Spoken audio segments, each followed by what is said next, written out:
Yeah, definitely no, because we ain't started until you moved it. Okay. I think you can't move it all the way back to the cross, because you got to move it this way as well. Okay. Alright. We literally had one go round where that is there this morning. Okay. So, sort of here. Fair enough. I know it may not get you the angle you want, but... No, I get you.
Couple of minutes.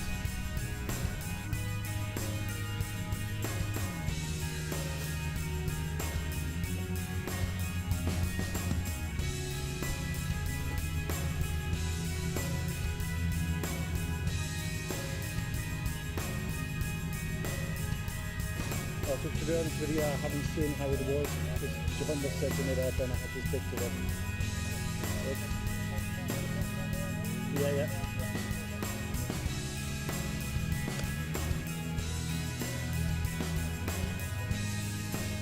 Okay.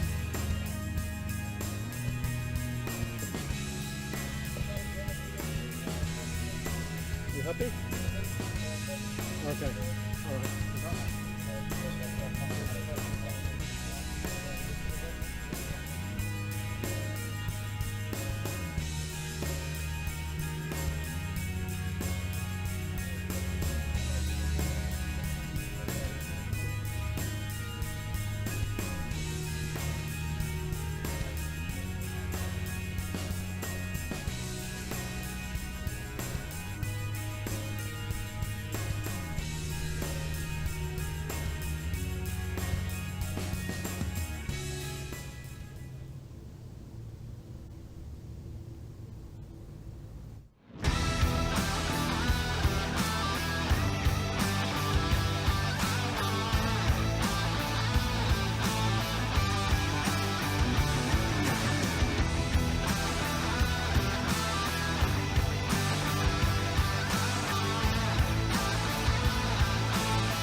Hopefully he can start winning.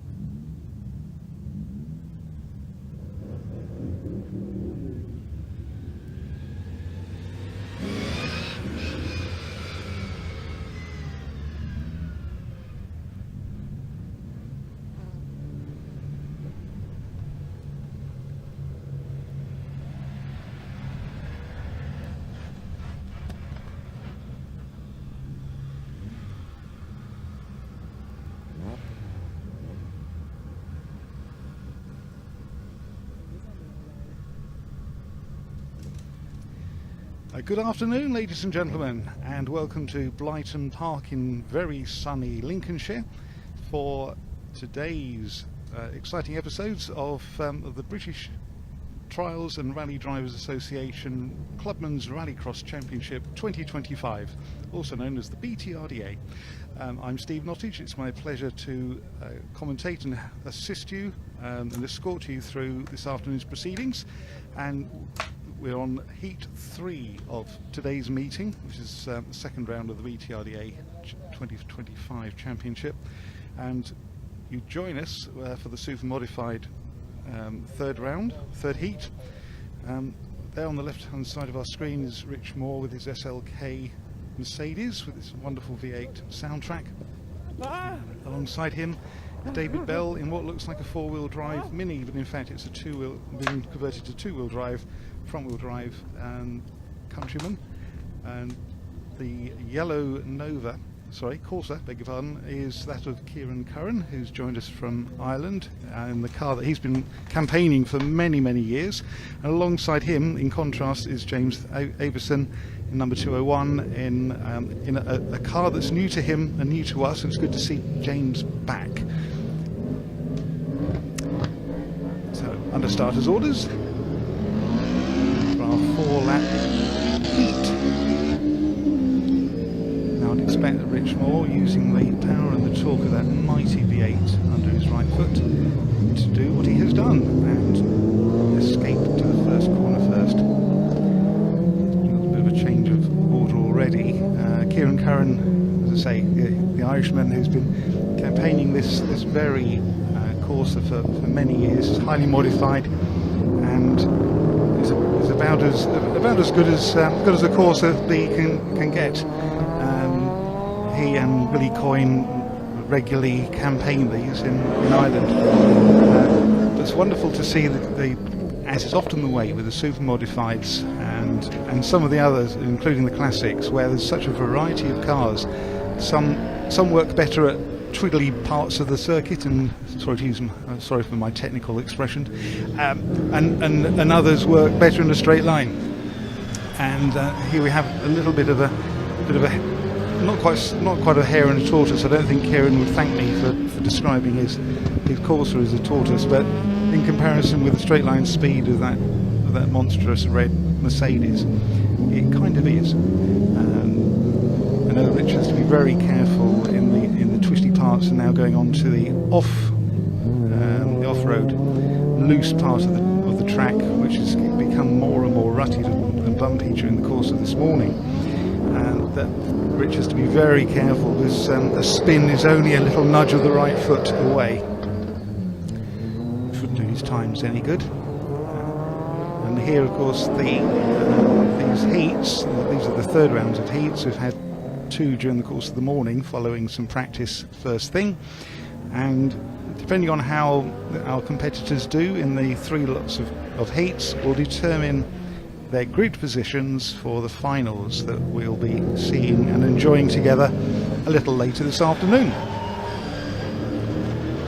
It's amazing to see the suspension, which is quite softly set up suspension on that Mercedes, squatting under power. And it looks as though Kieran, David and James have got no answer at the moment for that V8 powered Mercedes. The suspension of that car is rather a special thing. It was actually designed by Martin Skanker from Norway, who, those of you like me who followed rallycross for many decades will remember Martin Skanker as being a multiple European rallycross champion, an absolute demon behind the wheel, and quite an amazing engineer as well. That is when he wasn't a bit too hot-headed. He did have a number of times when he was forgetting the fact that rallycross is a non-contact sport, and did on occasions vent his displeasure and frustration on others and their cars whilst racing. Not something that we at the BTRDA condone or approve of. Another thing we don't approve of is actually for the cars going beyond track limits. You'll see all the way around the circuit there are white lines, and where there are not white lines there are cones, which are all too familiar for the journey up here this morning. Cones on the motorway, but here it delineates the track, and we've got tyres as well, to ensure that no one cuts the corners. And frankly, with a tyre wall, that's the last thing you want to do, is to cut the corner and clip the tyres and end up on your roof. Now, last time we were here at Blyton was in March, and for our opening round. And on that occasion we did have the horrific situation of 6 cars turning upside down, or on their sides, by clipping the tyre wall. This is amazingly close, and what a fantastic battle that was. And Richmore coming back with first place. There's Kieran Curran returning to the paddock with David Bell in the Mini, having a quick word with one of his team, and James Avison just working his way back. Very early stages for James with this particular car. Has terrific potential, as we've seen with similar cars in the hands of Alex Fletcher and many others, both here in Britain and across Europe. His Hondas are rather rapid and pretty reliable right out of the box. And of course, to finish first you have to finish. And we've already seen during the course of this morning's racing a number of cars that have, for various reasons, have had to withdraw. They haven't started. DNS did not start, or DNF did not finish. And one of those did not finishers, DNFers, is actually motoring out onto the grid at the moment. So Fred Ling in the Fiesta, you can see him just to the left of the screen behind the starting marshals, taking up a position in what looks like the middle of the grid, but in fact is in the third row of the grid. On the right hand side, now the left hand side of our screen, the number 68, Darren Bleasdale, and beside him is Paul Coney. It's wonderful to see the old campaigner, sorry Paul, back racing with us, and Fred Ling in number 39, the blue with white Fiesta. Darren Bleasdale in the Lotus Elise, which is quite some weapon. It's mid-engined, so it means all of the weight of the car, which is not a lot anyway, is right above the powered wheels. It does mean those mid-engine cars go off ever so quickly, and going off ever so quickly, there was Paul Coney lifting a wheel, and unfortunately lifting himself back a space on this particular race. Darren, who was our overall BTRDA champion in 2023, has campaigned this Lotus Elise and a similar but not identical car to his brother Jason for several years now. I say similar physically, externally. Darren and Jason Bleasdale's Elises look remarkably similar. Very similar colour schemes and stripes. However, underneath there's quite a difference with the type of engines used. And we've got Paul Coney demonstrating his reflexes and managing to keep his car on track, which is good news. So there's Fred Ling, who is running number 1, and he has that due to the fact that no, in fact he's not number 1, see, no, of course not. Alex Fletcher, who we will see later on, is number 1. That is definitely Jason, definitely Darren Bleasdale, currently leading.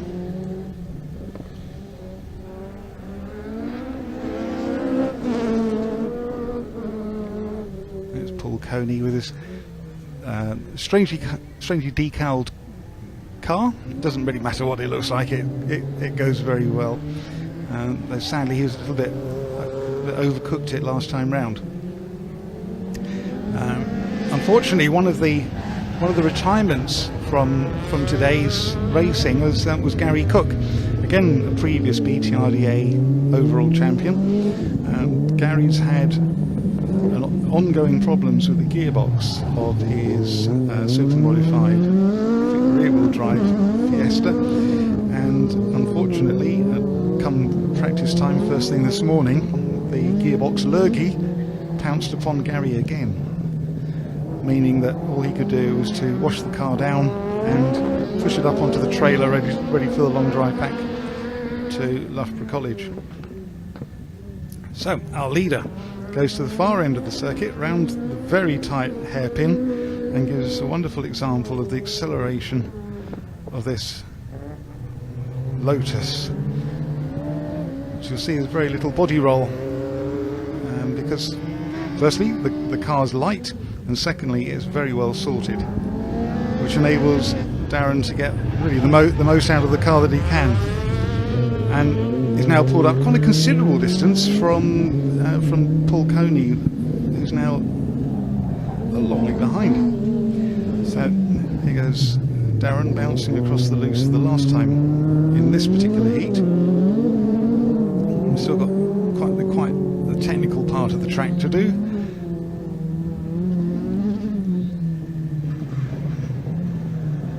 As he sprints off to the far end for the very sharp 90-degree hairpin, and some way behind is a very enthusiastically driven Corsa at the hands of Paul Coney, who is coming in for quite a distant second place. So congratulations to our winner, Darren Bleasdale. And here's the flying Mr. Coney. He's been in rallycross for many decades. Various members of his family have joined us on track at different points, and he tentatively put his foot back in the water and had a few rounds of racing with us last year. And Paul looks set to enter each of the rounds this year, which is great news. This year, 2025, finishes as much the same way that the last 2 or 3 years have, at least, where we'll take the long haul up to the Knockhill circuit in Scotland for the season closer, which I, for one, being based in the south of England, I don't balk at that at all, because quite realistically it's such a great circuit for rallycross. So there we have, for actually the second time today, poor old Fredling, number 39, it's gone a little agricultural, as Murray Walker would have said, and has ended up not making the sharp left-hander at that point, and looks like a full lift recovery is required. Now, sadly, we had quite a few incidents like this during the course of the first 2 rounds of heats, and it has put us a little bit behind our scheduled time frame. I think there was a little bit of wiggle room put into that the time scale, so we hope to be back on time again before too long, but not before our marshals and recovery team have done what's necessary to extract Fred's Fiesta from the field. That's a nice alliteration. Fred's Fiesta from the field and back onto the track and return it to the paddock, where hopefully Fred and his ever patient ex-rallycross driver father Dave will look the car over, hopefully get it sorted out in time for the final for the super modifieds a bit later on. Now, apart from the colour scheme, Fred's car looks fairly standard, but it's most certainly not. Very expensive, very expensive gearbox, highly tuned engine, and all of the unnecessary weight in it has been removed. Which, of course, if the lighter the car, the quicker it'll accelerate. The later you can brake and bring the car down to the necessary speed, but also means you can carry a little bit more speed around the corners. So that's the goal for most drivers, is to reduce weight in the car.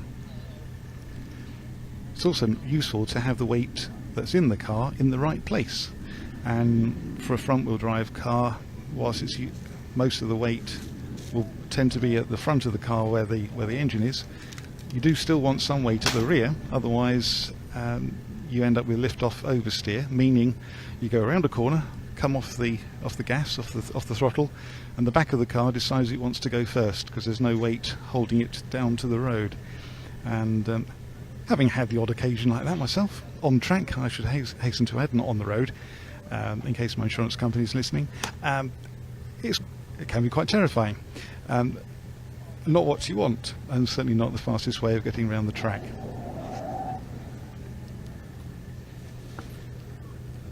In the meantime, we can now focus our attention, until Fred's back in the paddock, we can focus our attention to our next race, which is the combined BMW Mini and Clubman 4x4 race.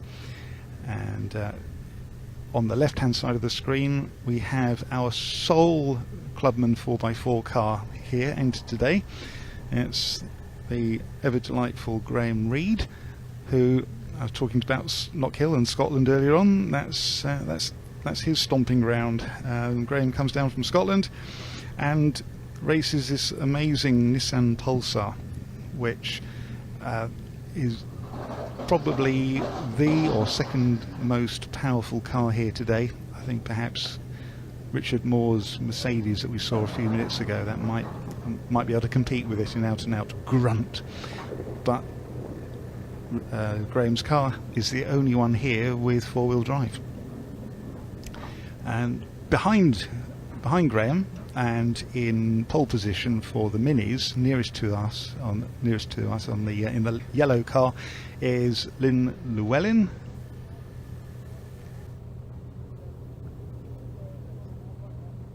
It's a car that one of the Constantine brothers or cousins has raced to great success, and I had to hold my hand up in embarrassment, if that's a thing, and say I can't remember which of the Constantines it was.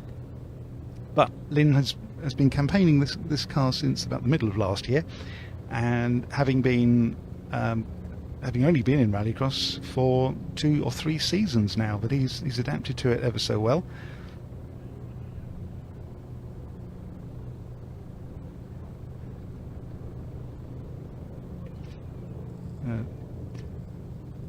So alongside Lynn, in the middle of that front row of the BMW grid, is Wesley Wickens, and beyond him we have Michael Amlin in the X-Bell Rallycross Team Mini, and there behind them on his own is Ryan Cooper. Appropriate for someone driving a Mini, of course. Mini Cooper being quite a sensation since the early 60s, and still is to this day. So I'm pleased to say that Fred Ling's car, here we are, has been recovered. So it's no longer growing in the field, and I think we can get a good idea from that shot what may have happened.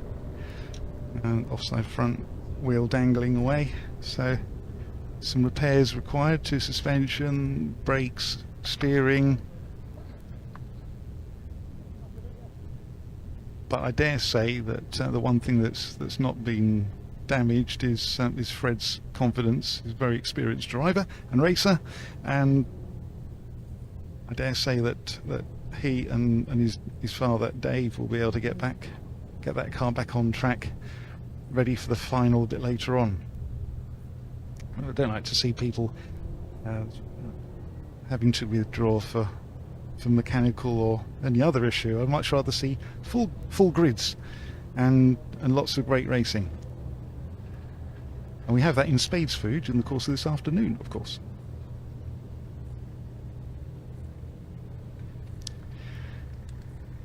So the stricken Fiesta is now back in the paddock, meaning that any time now our next heat will be underway. The red lights are on the gantry.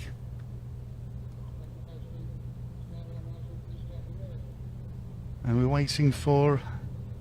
Oh no, the red lights are off and no one's moved, so it's... Right, starting marshal is, having confirmed everyone is ready to race. They've got the ready to race orange sign. And green! And we go! I expect that Graham should show the rest of the two-wheel drive field a clean pair of heels. Indeed he does. What are these mini boys going to do immediately behind? Michael Hamlin going a little bit wide there. Still going a little bit wide. It's a sort of a wild back end. Maybe he's had a curry. No. So Ryan Cooper's made a fantastic start from the second row of the mini grid to take the lead, and we see Graham Reed. Oh dear, oh dear, he's pulled over. There must be some mechanical problem. There's some pulsar of his, which has spent a fair bit of time under the watchful eye and skilled fingers of Tony Bardi, another rallycross legend known to many. From his driving in minis in the 80s and later Astras, racing in Britain and Europe. So we now have an all mini race.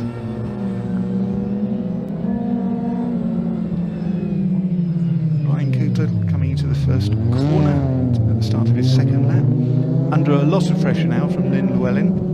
Very competent racer is Arlene. Wesley Wickens keeping them close at hand. And then making a dive for that left-hander, but not quite going to work. Meanwhile, Wesley Wickens is keeping a careful eye in case the two leaders trip up over each other. He's ready there to pounce for the win. Under heavy braking for the hairpin, going wide, and then it's down to who's got the best acceleration. And because the cars are essentially built to the same specification, it's a lot about the drivers. And of the three, Lynn making a very interesting entrance to the last corner, with the back end coming right round, but he's kept it there, and we have all four of them, and he's still racing, which is good.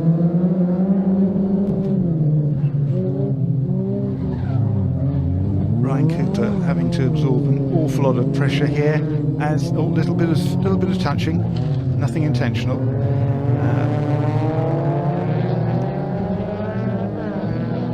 And then accelerating yet again, and then hard on the brakes for this sharp left-hander. And Wesley Wickens is now giving something for Lynn Llewellyn to think about. He's keen to get second place, and has got a much better traction out of the hairpin. A little bit of bodywork touching, but I think Lynn Llewellyn's going to hold his position as they enter the last lap. Meanwhile, in the background, and unseen by us, Michael Hamlin's been really giving his little mini something to think about. He's throwing it all over the place, and sometimes a smoother steering and pedal operation is a better way of going about it. He's no doubt enjoying himself. I know I would be. But our three leaders are really just still driving around as one, which is great. As I say, this car cars are very similar in specification and build. The regulations are quite tight on what you can and cannot do with your R53 Mini. And I hope this is coming out to you, that you can hear the little whine of the superchargers. And again, Llewellyn taking this very interesting line into that last corner, which makes it incredibly difficult to get past. And so Ryan Cooper has won, Lynn Llewellyn second, 51 Wesley Wickens in third, and just coming into the paddock now, Michael Amblin, who surely has something to tell his family and watch on the video footage from his camera at home later on.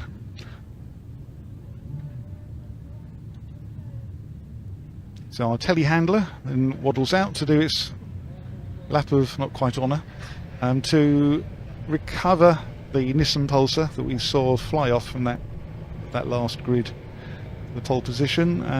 Graham Reed is hopefully going to be able to get the car running, so we can see it finish the race later on, or for the final. But he's walking back to the paddock with his helmet under his arm. So he is well. He might not be so well if he knows how much it might cost him to get the car repaired, but then it may just be a little thing that is easily sorted and means he can return to the circuit later on. Very tall fella is our Graham, and this reminds me that this Nissan Pulsar is quite a small car as race cars go. Is it me, or is it true that the cars have grown a lot over the last 25-30 years? That Pulsar would have been quite a reasonable size small family car back in its day, and now looks quite tiny. But then my car of choice is an Austin Metro, and when I park that, I'm sure that a Range Rover one day is going to park on top of it without even noticing it's there.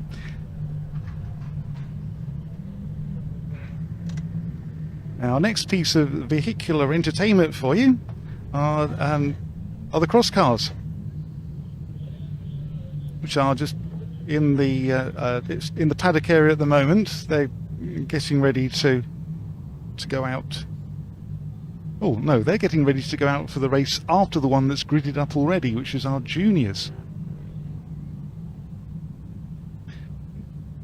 Now, most of the juniors are racing Suzuki Swifts, and the exception to that, and I'm just trying to see if he's there, is Jimmy Jeekins, who has a Nissan Micra. Maybe he's tucked away behind those cars on the left, though from my position here I can't see that he is there.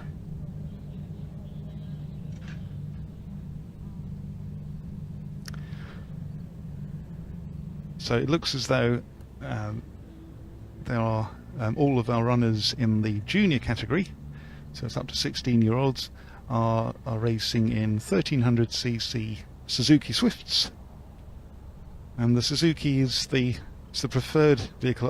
There's Jimmy Jeekins, number 754, at the back of the grid.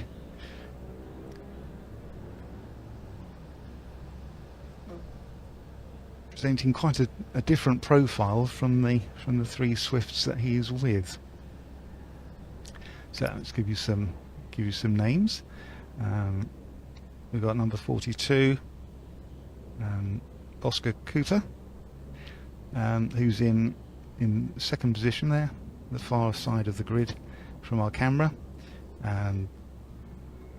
We've got Aaron Brown in pole position, which is actually off the racing line here at Blyton. And we've got Hayden Harris in number 999, the checkered Suzuki, which is being out-dragged by Jimmy Jeekins in the little Micra. It's actually weaving a little bit under braking as Jimmy, as he then elbows his way into second, and then just clips our leader, Aaron Brown, meaning that Jimmy is able to continue in the lead. Now, rallycross is a non-contact sport, but sometimes, almost inevitably, a little bit of contact does happen, and it's not for me to decide or adjudicate on whether Jimmy did that deliberately or not, and if he was to get a penalty or not. But I dare say that will be looked at by the stewards on completion of this heat. What happens is that that those involved and anyone else in the vicinity whose in-car cameras might help to adjudicate who did what and how, and whether was it deliberately. That the decision will be made listening to what the drivers have to say, looking at what their in-car footage shows. So the slightly second-hand looking Micra of Jimmy Jeekins is now well into his second lap and racing over the bouncy loose. It's one of the features of rallycross. It's always been the way that the track is not just tarmac, but a combination of tarmac surface and variations on loose, which can mean all sorts of different things depending on where you are and which country you're in. Here it's a sort of a gravelly surface which is quite dusty, which is why occasionally the Bowser goes around and sprays water on it to stop there from being too much dust, which could be dangerous if someone drives through the dust and then finds that one of the other competitors is stationary on the other side of the dust cloud. So there's Aaron Brown, who was our early leader into the first corner. Can he make up the ground? Well, I suspect probably not, because these cars, like the Minis that we saw just now in the previous race, these junior cars are quite similar in performance, and to try and make up that sort of ground during the course of a 4-lap race is beyond many people, including the laws of physics perhaps. But this particular race is really for Jimmy Jeekins to throw away. It's like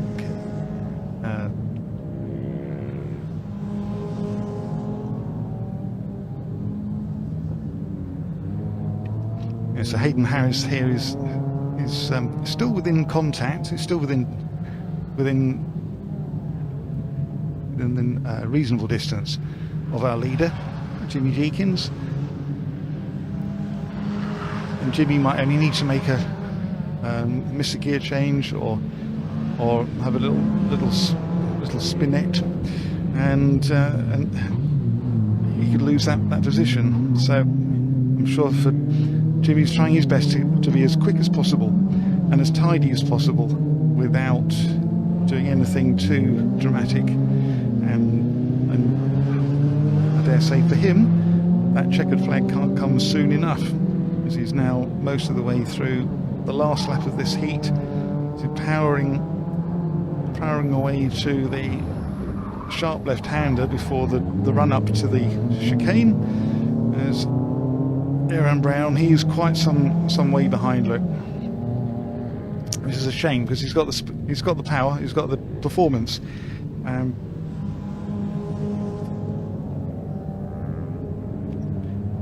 But I think we can say that Jimmy Jeekins has got this one. Well done, Jimmy. I expect that the stewards will have a look at it afterwards, just to make sure that everything was fair on that first corner contretemps.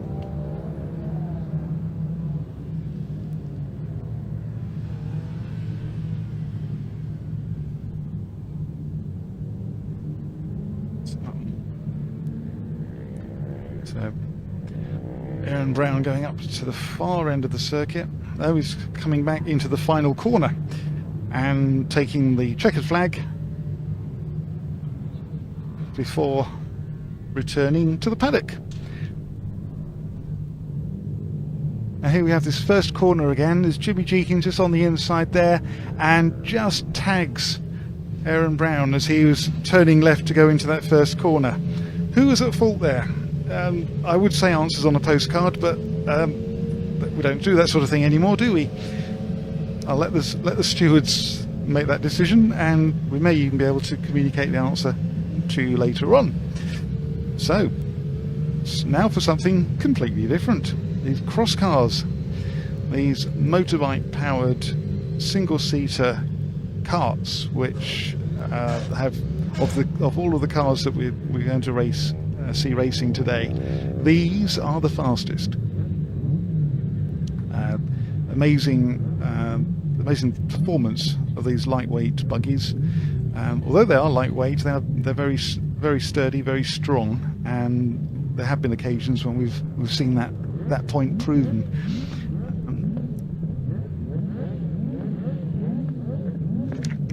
So we've got number 50 in pole position. And I'm looking on my sheet,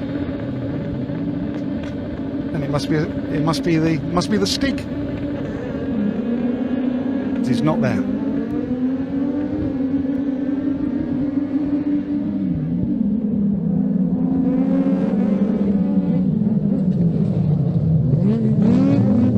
Wow, that was an interesting ride around the outside. Sadly, didn't quite work. Wasn't far off from being a superb manoeuvre. That's Bradley Turner in the blue and orange car at the front there.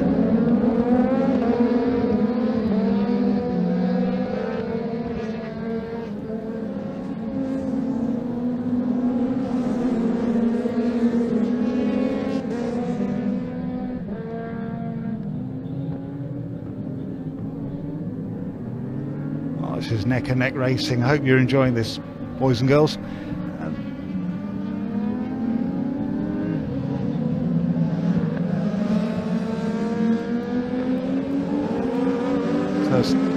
Alex Steele in car number 54, the grey cross car in second place.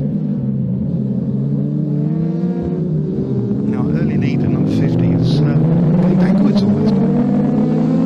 It's all very close. These cars respond so quickly to every command that you put to them, whether it's through the steering wheel or through the pedals. They have a lot more power than they have traction and grit through the rear tyres.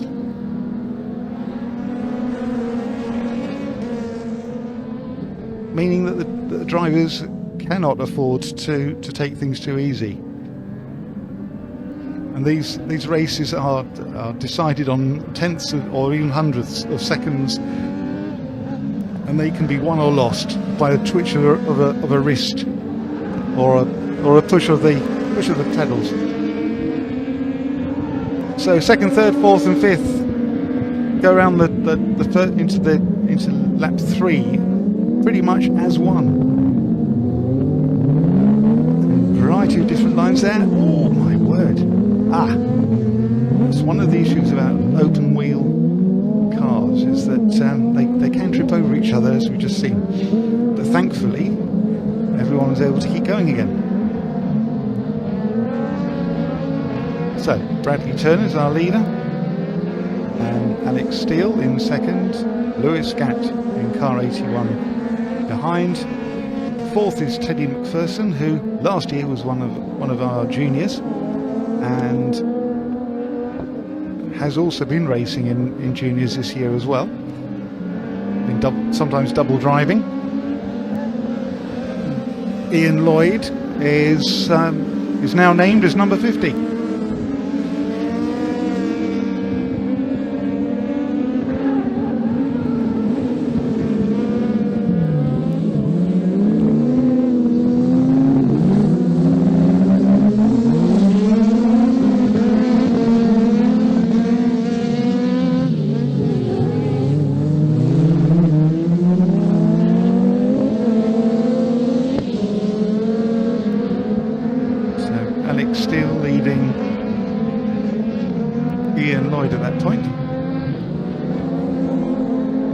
leader, Bradley Turner.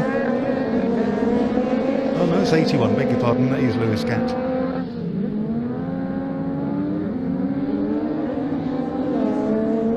So just one corner away now from the checkered flag, and Bradley Turner has done himself proud. Takes the checkered flag as winner. And with just a little bit of controversy at that first corner, our runners and riders return safely back to the paddock to recover. Now, it might not appear it this way on the screen, but the conditions here are very hot and very muggy, but we have a replay of this. What happens here then? Here we go.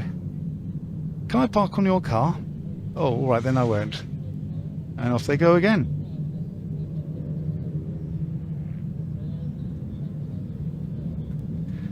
So whilst these cross cars look quite fragile, as you can see, they do take a fair bit of abuse, which is just as well, because rallycross is, well, particularly the loose parts of the track can really take it out of the vehicle, and having enough suspension travel is an important part of the mix as well for getting a successful rallycross car.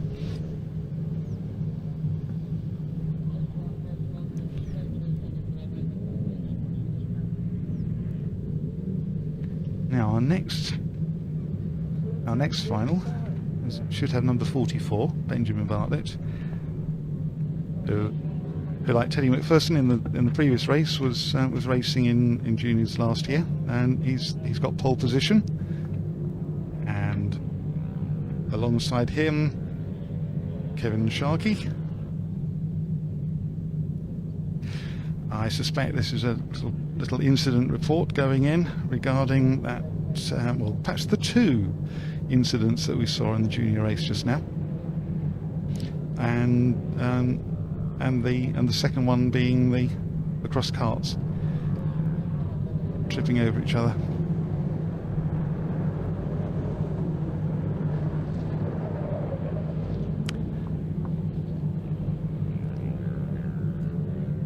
Right, tyre wall put back into its place, and hopefully kept far enough inside of the white line denoting the edge of the track so that no one accidentally clips it. But well done, fellas, for quickly and effectively sorting that out so that our next race can begin. So we've got Benjamin Bartlett on pole position on the left hand side there, number 44, with Kevin Sharkey 420 alongside him. Got Will Ovenden in car number 5, the red and yellow machine on the second row. We've got Max Weatherly on the row behind him in number 7, and number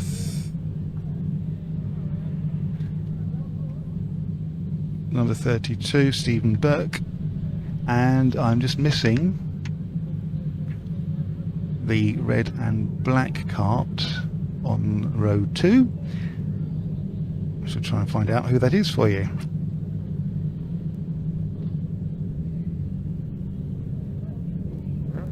And that looks like David Kane in number 581.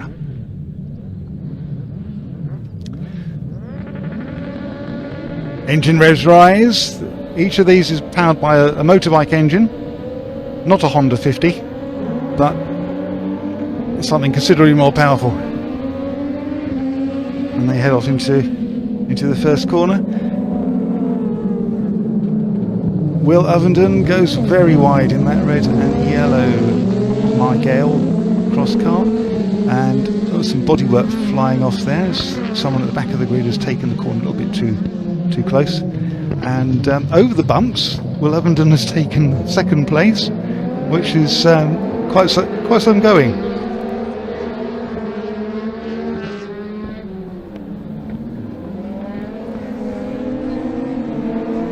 So I've got David Kane in third,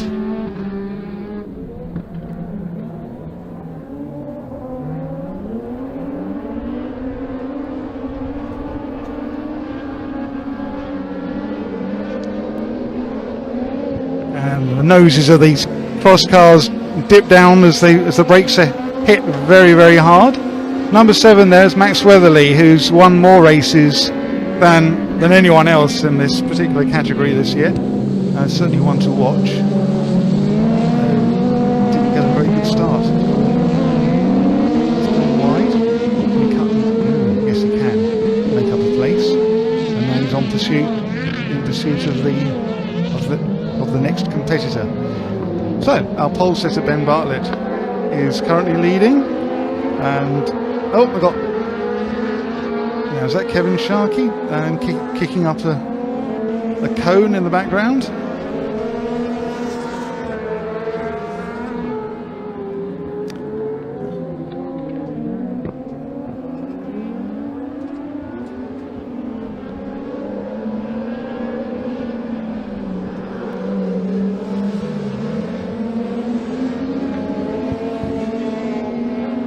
I can see Max Weatherly taking the Lynn Llewellyn line going into the final corner to try and do something different and maintain as much speed as possible to then benefit from that on the long straight.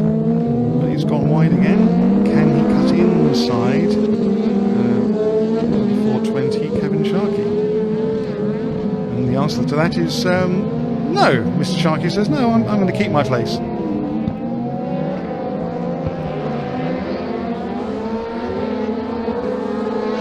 But you can see where Max is in the white car, number 7, is putting Kevin under a lot of pressure, and Kevin's just a little bit wild with his driving there.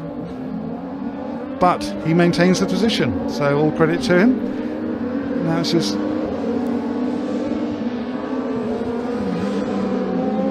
braking heavily for the last corner. Keep as much speed around the first corner of the next lap to maintain speed for the straight, which gives an opportunity perhaps to overtake. And Max Weatherly's using all the track right out to the white line, but he's keeping just about within track limits. And the drivers at the briefing first thing this morning were told, oh, he's managed to successfully do the overtake, and then he's next in line is Will Avenden in the red and yellow Dickerson sponsored cross car. There's our leader Ben Bartlett. Red lights on, nose goes down as he hits the brakes hard, and actually Max isn't that far behind. Showing on our screens as being in 4th, and Kevin Sharkey in 3rd, Will Avenden 2nd, and Ben Bartlett's our winner. And in fact that graphic is not right.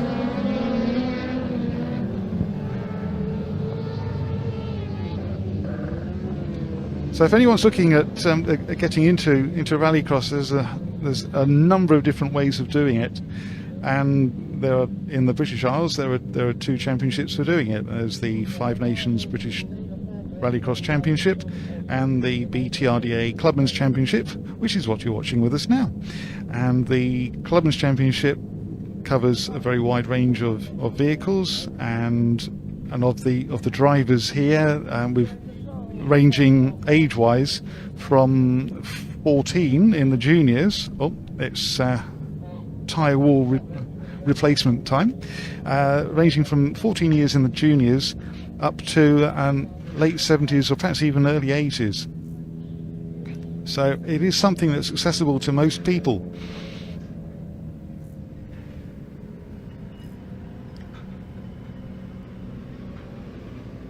Quite a common way of getting into the sport is if you're not a junior, where your choice is in the juniors mostly with Suzuki Swifts, and other options like Volkswagen Lupos and the Nissan Micra that we've seen Jimmy Jeekins racing are other options.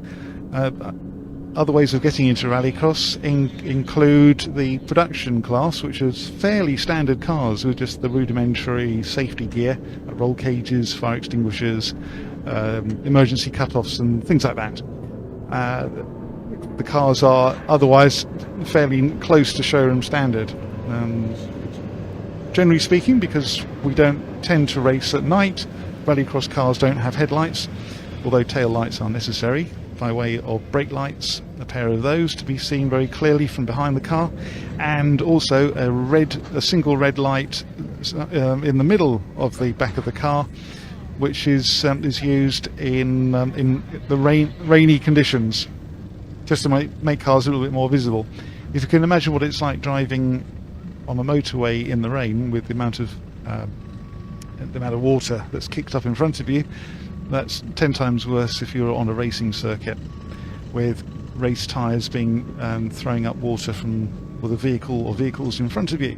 So a red light is very important for the rallycross cars, so they can be seen in the dark, in much the same way that Formula One, the sort of lesser cousin of rallycross, although it's followed by a few people, they also have the red lights. And our classic, I hope you don't mind the slightly controversial tongue-in-cheek comments there, but that's me.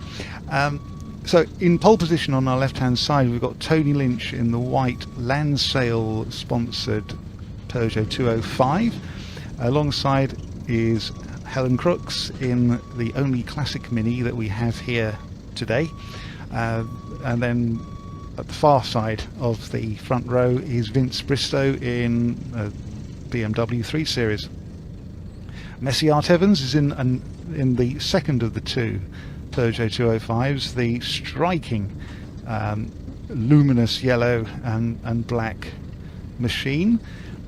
Behind him, number 99, just being talked to by the marshal, is John Cross with his replica Lancia Stratos, and we've got Steve Gaunt, has been very faithful to BTRDA Rallycross for many years in his Corsa B, and alongside is Thomas Edmonds, who, just for a bit of variety, is in a Corsa B. It's a Vauxhall or Opel Corsa. It's not the first one, which was A. These are the later ones that are B. And filling the last row of the grid is Dave Ewan in his rather unusual, unique even, Mark III Fiesta. It's rear-wheel drive and Mitsubishi Evo powered. One of the criteria for the classic category is the cars must have been in production and or used in rallycross before 1995, which gives drivers and teams a lot of options as to what they're going to race and what they're going to do with it. So we have a lot of variety of cars, although we've got a couple of 205s and a couple of Corsas. There's a huge variety of cars. Vince Bristow's BMW 3 Series at the front of the grid there, he bought that 12 or 14 years ago through eBay, and paid just a few £100 for it. Put a load of scaffolding in. Did I say scaffold? I meant roll cage, and the necessary safety equipment, having removed most of the car's interior, and tuned the engine up. And although he's now got through a few engines over the years, and we see his dramatic racing style, you'll perhaps understand why. He certainly gives the car a hard time, but it's very entertaining to watch. It's one of the cheaper ways of getting into rallycross. And thinking of Helen Crook's Mini in the front row there, is a lovely reminder of how rallycross used to be. One of the very first meeting for rallycross ever in the world was on the 4th of February 1967, where most of the cars were either Minis or Mark I Escorts, and the occasional alternative like the Porsche 911 that Vic Elford raced and won. Messiart Evans unfortunately having a bit of a spin in turn one, at the back of the car, deciding it didn't like being there and wanted to change places. And the sound of the cars, I hope you're getting this nicely on through the microphones, but hearing it in place in person is just wonderful to hear the 6-cylinder BMW followed by the turbocharged 6-cylinder Lancia. Yes, you did hear that right. I know that in in period, Lancia Stratos had Ferrari engines, but strangely enough, John Cross, the owner and campaigner of this Stratos replica, finds that Ferrari engines are difficult to come by and they're a little bit expensive. So this is actually a V6 Volkswagen engine with some turbo assistance, and very effective it is too. So our leader, Vince Bristow, bounces over the rough with John Cross in second, and close up behind him Thomas Edmonds, who's in recent seasons has had to do a lot of work to that little Corsa, not because he's wanted to, but because he's sometimes been in the wrong place at the wrong time, but that can happen when you're being very competitive and at the front end of the grid, as Thomas often is. Here, the power of that Lancia's engine should take it a few car lengths from the Vauxhall pursuing him, which it does, and to the point where John is now right on the tail of our leader. There's Helen Crooks a fair way behind, which is to be expected. It is only a 1300cc A-series powered Mini, but true to the real roots of our beloved sport.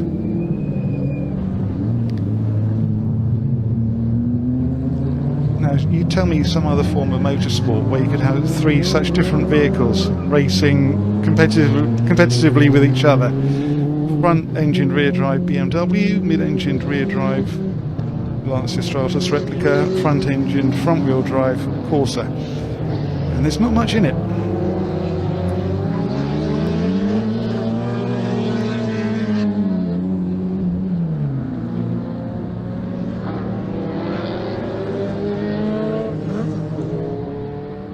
Now John Cross ever so hard trying to use the power of his engine to get alongside Vince, also known as Captain Sideways.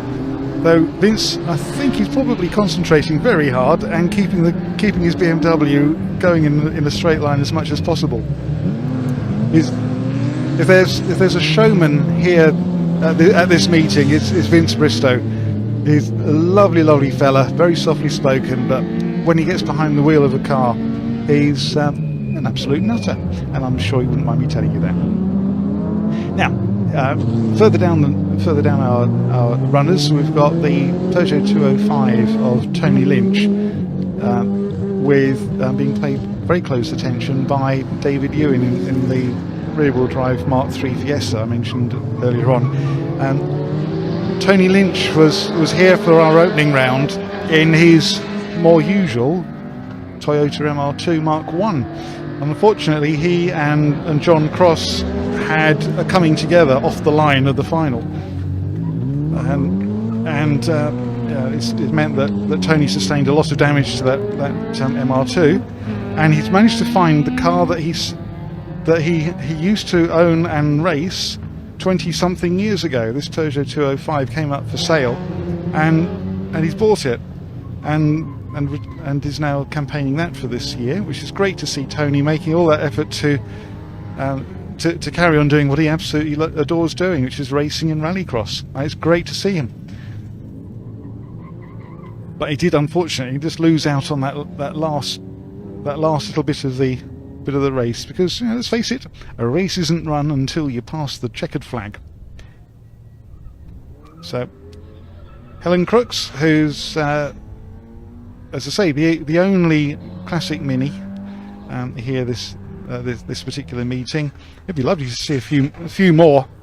And some years ago, there were juniors started in Minis, and there was Mini cross racing, which was amazing to see, because where there might be two cars going into a corner in full-size cars, you might get 3 or 4 Minis side by side at the same point, and with everyone in first place. And it was something to behold, something that it's worth looking at on YouTube if anyone gets the moment to do that. I would thoroughly recommend it. Right, that is the last of our third round heats. And there, just with his back to us, on the right hand side there is Mark Henry and his lovely wife Lisa in the red dress. You'll probably be more familiar with seeing Mark racing his Alfa Romeo 147 in the production class. He's as you can see, he's not racing today. As my prize for stating the obvious, but he is looking to get back racing with us as soon as he can, but work, family and other things, they do sometimes get in the way, and we do thank members of the families of racers and mechanics for the sacrifice they make or are forced to make, I don't know, in order that that the cars can be raced. And I'm not sure what note that was that he was playing on the cone, but there we are. So yeah, we do thank the families, because, well, if you didn't let the drivers race, there wouldn't be any racing. And following along a similar line, our Orange Army of marshals, we stand and salute you guys and girls who give up your time for free to marshal around the tracks up and down the UK and abroad, without payment, without a free sandwich, maybe a bottle of water, and on a day like today, that's a good idea. But again, without you guys and girls providing help in the paddock to make sure drivers are formed up, ready to race on time, without you guys forming the grids up, ready to race, and dotted around the circuit at various points to make sure that people are driving safely and with respect, which is very important, and also to deal with any incidents, whether it's by waving flags or the other extremes, coming out to help a driver whose car has rolled on its roof. Without you dear folk in orange overalls, we could not race. And it's not said often enough, though it's known and appreciated all through the Rallycross paddock, how important you guys are, and how much your dedication, support, time and efforts are much appreciated. So thank you. Beavering away somewhere in the paddock will be Jordine Crooks, the championship coordinator, John Rook, who I salute whenever I see him, and very important chap in the world of BTRDA Clubmans Rallycross. He, Jordine and others will be working slavishly looking at the results of the 3 lots of heats that we've had so far today, to work out who's qualified for the finals and whereabouts on the grid they may be.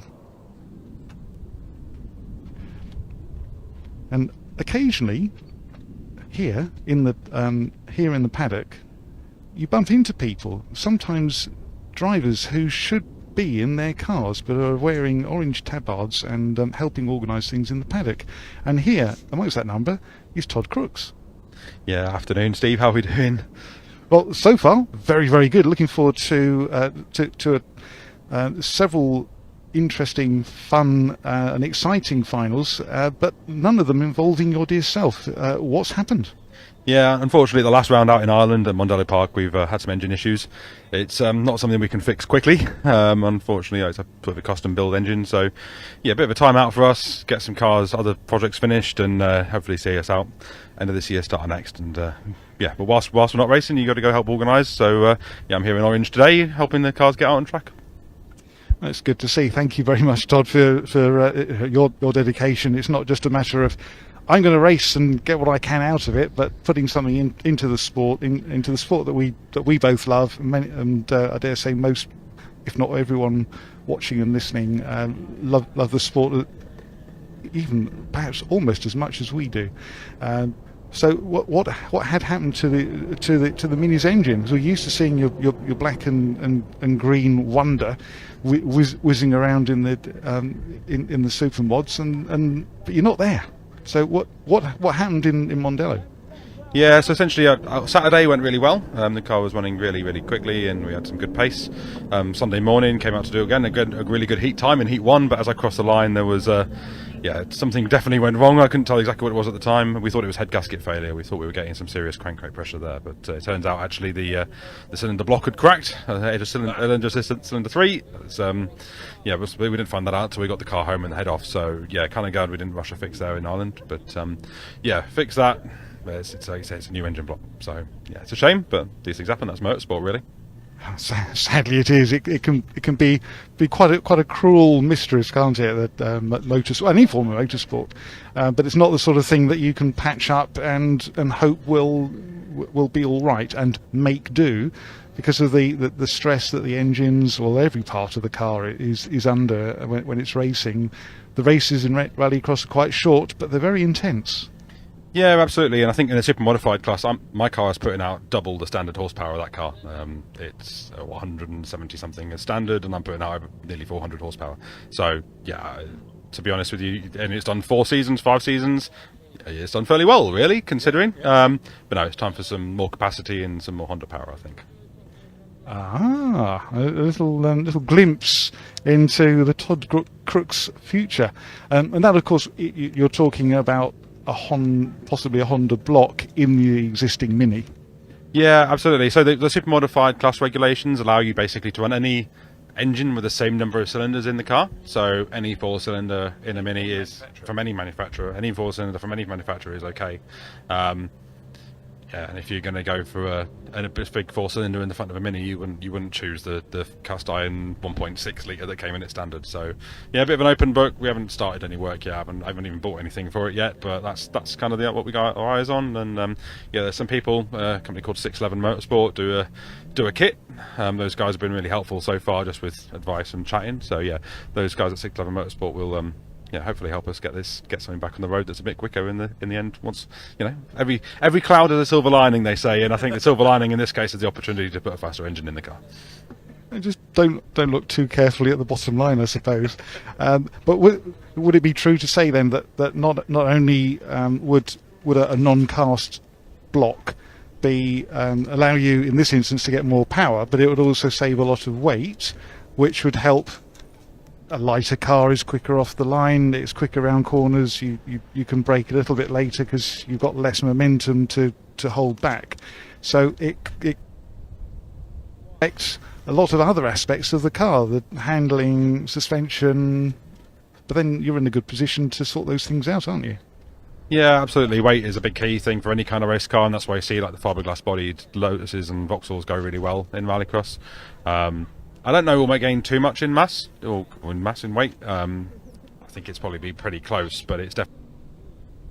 I think somebody once told me that it was like the highest specific power of any engine, so the highest power per weight of any engine that's been mass produced. So yes, it could be an exciting thing to go and drive, especially once you slap a turbo on the side. Oh, you and your turbos. I can't say I blame you. I mean, obviously, the downside to having a turbo is used to be the turbo lag, but there are ways around that now. And another thing is the increased heat under the bonnet. How do you cope with that?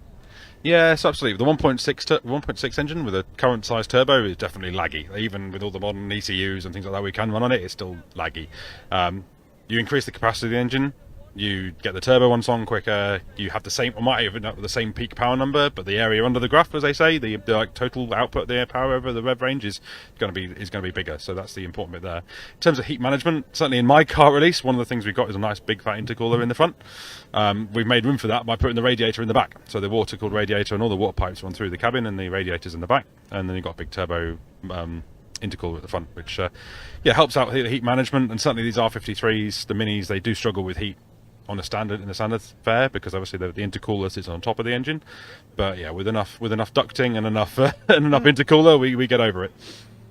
It sounds very rallycross actually. You're talking about ducting and the duct tape and cable ties then spring to mind, and every rallycross car will have a sprinkling of cable ties and duct tape. But it's a quite a common thing with rallycross cars, particularly those that are modified, to have the radiator at the rear. You see that with some of the four-wheel drive, the supercars and the heavily modified cars like yours, although yours is obviously two-wheel drive, and that's not so common in some of the other forms of motorsport. Is this a peculiarly rallycross issue? Yeah, I think a bit of it is a rallycross thing. Obviously in rallycross there's a lot of dirt about. That's kind of as natural, and that gets swung off other cars, and if you have the radiator in the front of the car, then it's much easier for it to get clogged up with dirt and then become a lot less efficient. With it in the back, punctured? Yeah, or even like say punctured, it's all a hole in it. Like say on the back, it's out of the way, it's protected by bodywork, both from dirt and from other vehicles or track furniture that you may come into encounter with. It's it's out of the way and protected. So yeah, I don't know why people don't do it elsewhere. I've seen it before in drifting a lot, where I suppose they have similar issues with walls, but maybe not with dirt. So yeah, it's a bit of a mixed bag. I'm not quite sure it's a rallycross thing, but I mean the World Rallycross, if it's good enough for the Audi factory World Rallycross cars, it's good enough for me. Well, indeed. Although I recall that the Volkswagen Polos had the radiators at the front, so it's I suppose you just play around, experiment, and see what works for you for the type of racing and the tracks that you're racing on, what works best for you. And I also wondered whether having the weight of the radiator and the water, or is it water, in the system, maybe that helps a little bit with weight balance across the car. Yeah, a little bit. To be honest with you, as we said earlier, less weight would be better. So obviously we have more pipework, more water, which isn't a great thing, and an additional pump in our system as well, which obviously adds weight. If it was just for weight reasons, I'd probably keep it in the front. But equally, what you do get with the bigger water, you end up with more water volume, so you end up with, if it takes longer for it to overheat, essentially, you've got more water there to overheat, more thermal mass, which I'm fairly certain helps my car out. I think we would struggle for airflow if there was less water in the car. But realistically, it swings and roundabouts at the end of the day. It's a lot more complicated to have the pipe work running through the car, and I've been lucky. It's something that's just worked from the beginning of having that car, but equally I can see it being a lot more joints, a lot more potential failure points. So yeah, it's a bit of a hit and miss. Like I said, the Volkswagens I've seen, they were running in the front based off the World Rally car. Like I say, obviously it works for them, and who's to question old Johan? But yeah, I say I think it's a car-to-car basis thing. Yeah, well, that makes sense. There's no easy answer. I suppose if there was an easy answer, everyone would be doing it, and then there'd be perhaps a temptation to do something different, just to be different, because you don't. Where the rallycross races are so short in comparison with many other categories, you want to have something that's a bit different, that might have an edge, an improvement, something that is an advantage over the rest of the field. And if that means doing something slightly different, then you have the potential for an improvement. Yeah, absolutely. I think something we did with our car is a lot of the cars, like you see the Lotuses, etc., are all focused on the tarmac. They're very much like they can get the lead and get the advantage on the tarmac and sort of make do as you go through the loose. That does seem to work quite well, even from my perspective. Now, obviously, I've gone for a slightly different effect through the loose. I don't think there's many people that can catch me. But equally, a lot of the tracks, especially as we progress, are becoming more and more tarmac orientated. But when we get to Knock Hill at the end of the year, and there's a nice long stretch of really wet, muddy loose, and I'm hanging on the back of everybody. So it's the different focuses you can give and different ways you can go, and you get disadvantages in different places. And again, no one easy answer, but that variety, as they say, is the spice of life, and it's certainly been the spice of rallycross. And you consider the very first rallycross meeting won by Vic Elford in his it was a production Porsche 911, and including glass and carrying a lot of excess weight, rear seats and passenger seats and all sorts, and to the point where now we've got Kevlar and fiberglass and lots of aluminium where steel might be used in a standard car. Where do we go next? What's the next step for at Clubman's level as we're talking about? Yeah, I think the big thing that's coming up both through Europe and in the UK is obviously these cross carts that we're seeing around. They are, for the pace of the cars and for the speed you're going, they are amazing bang for buck. I don't like them. I don't want to get wet when I'm racing. That's my thing. I don't want to be out there on a wet, rainy day and get wet whilst I'm in the car. And but these things, you can't question how amazing fun they look to drive and how fast they are around the track. Yeah, in terms of production side and in the Clubmans Rallycross, we've tried to make some rule changes this year to allow more four-wheel drive cars to enter. Obviously, we've got Graham here in the Pulsar today, and we want people to come race against him. So there's opportunities now for you to come out in your 1.8 turbo Haldex Volkswagen Group cars. They're all now legal and part of the championship, and there are other Group N aspects that we can now, older rally cars and things like that you otherwise never used to be able to race with us. You can now race with us. So we're trying to give more people opportunities to race more cars. So that is an option for sure. And I think the super modified class will always be here in one way, form or another. That is the pure of rallycross to me. That is pure engineering as an engineer's formula. I'm an engineer for a living, and it's an engineer's formula for cars. And yeah, who can build the best car? And like I say, all different ideas. And Rich Moore came with his Merc a couple of years ago. Now he's slowly developing that car, and I think on the right day, no one's going to get near that. And on the right day, nobody's going to get near Darren and Jason in their VX220s. And you go to Europe, and I mean, the most exciting thing I've seen in Europe is oh no, I've forgotten his name now, but Simon Tiger with the turbo BMW. But I was thinking more of the 190e. Mercedes 190e has a hybrid powertrain, full EV, or has an EV boost assist in the hybrid powertrain. And I'm thinking, if I could do that in my car, that'd be amazing, because that off the line, nothing could beat him off the line, because he has a very fine motor control to be able to control that traction off the line. So there is, you look all over the place, both in UK and in Europe, and there's new things happening and new things being developed. And like I say, it's rallycross. It's an engineer's formula, and everyone's trying to find the advantage. Well, it reminds me of very much of the 70s and the early 80s, because yes, I can remember that far back. I know you can't, Todd, but yeah, thank you. So during that period, before the Group B cars came on board and really lifted the rallycross sport in the public's eye, during that time before the Group B cars came along, we had people like Mike Jennings with the Mark II four-wheel drive Fiesta with four-wheel steering, and it was a typical example of a man in a workshop working out, how can I get this car to go as quickly as possible under whatever circumstances I'm thrown into it. And I think we lost a little bit of that creativity and ingenuity, or engineering-uity, perhaps that's a new word I've just made up, and because people could buy a 6R4 Metro off straight from the factory for £14,000-15,000 at one point, and you'd be guaranteed to be in a competitive car.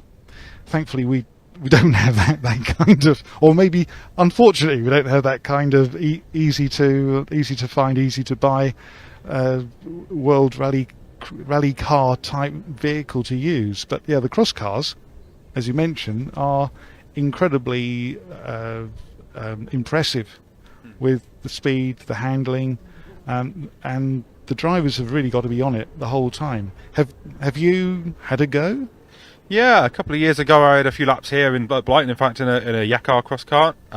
It wasn't my car, it was Luke, can I jump in for a few laps, doing me a favour? So I wasn't pushing it, I was taking it very steady. A thing that struck me is you have 90 degrees of steering left and 90 degrees of steering at the steering wheel. 90 degrees left, 90 degrees right, that was it. That was all of your steering lock. So everything is really quick, really fast to react. In a straight line, amazingly fast. I mean, they weigh next to nothing, don't they? So yeah, I say quite a bit of kit. And I think that really is, like I say, for accessible racing, where it's close and competitive, that's where you've got to be. That's one thing we always say, like super modified and the open class is fantastic engineering, but it comes a point where it becomes a bit of an arms race and a bit of a checkbook racing, and that's not great. That's not great, but you can find engineering ideas and fixes that get around that. But like I say, the cross karts really nails that down. And okay, they're not cheap by normal standards. They're cheap by motorsport standards. They're not cheap, but they are. But equally, they're all level. They're all balanced, all on the same tyre. They've all got the same engine, or one of two engines. And there's so many FIA manufacturers, and you just pick one of those and away you go racing. And they're only becoming more and more accessible as well, which is great. And as they develop in the UK as a rallycross series, they're on the you're able to race them on single venue rallies now as well as also the sprinting and hill climb. Yep. So versatile machines, more and more come in the country. As they come in more in the country, hopefully the second-hand cars will drop in price, become even more accessible, which then drives up the grid sizes, which then brings more people in, and hopefully it's a well, the opposite of a of a death spiral is. Yeah, a positive spiral upwards and a self-fulfilling prophecy, which I think that's what they've seen in Europe for sure. I mean, I've been to rallycross rounds in Belgium where it's 60% cross carts, both junior and senior cross carts, and okay, yes, it's not historic, it's not how rallycross used to be, but my God, they're quick and they create great racing on the small cars on these small circuits. So, yeah, like I say, with them, the FIA's backing and the sort of the feeder now that is into the World Rallycross scene as well, and through Rally X Nordic and through the World Championship, you can't fault them.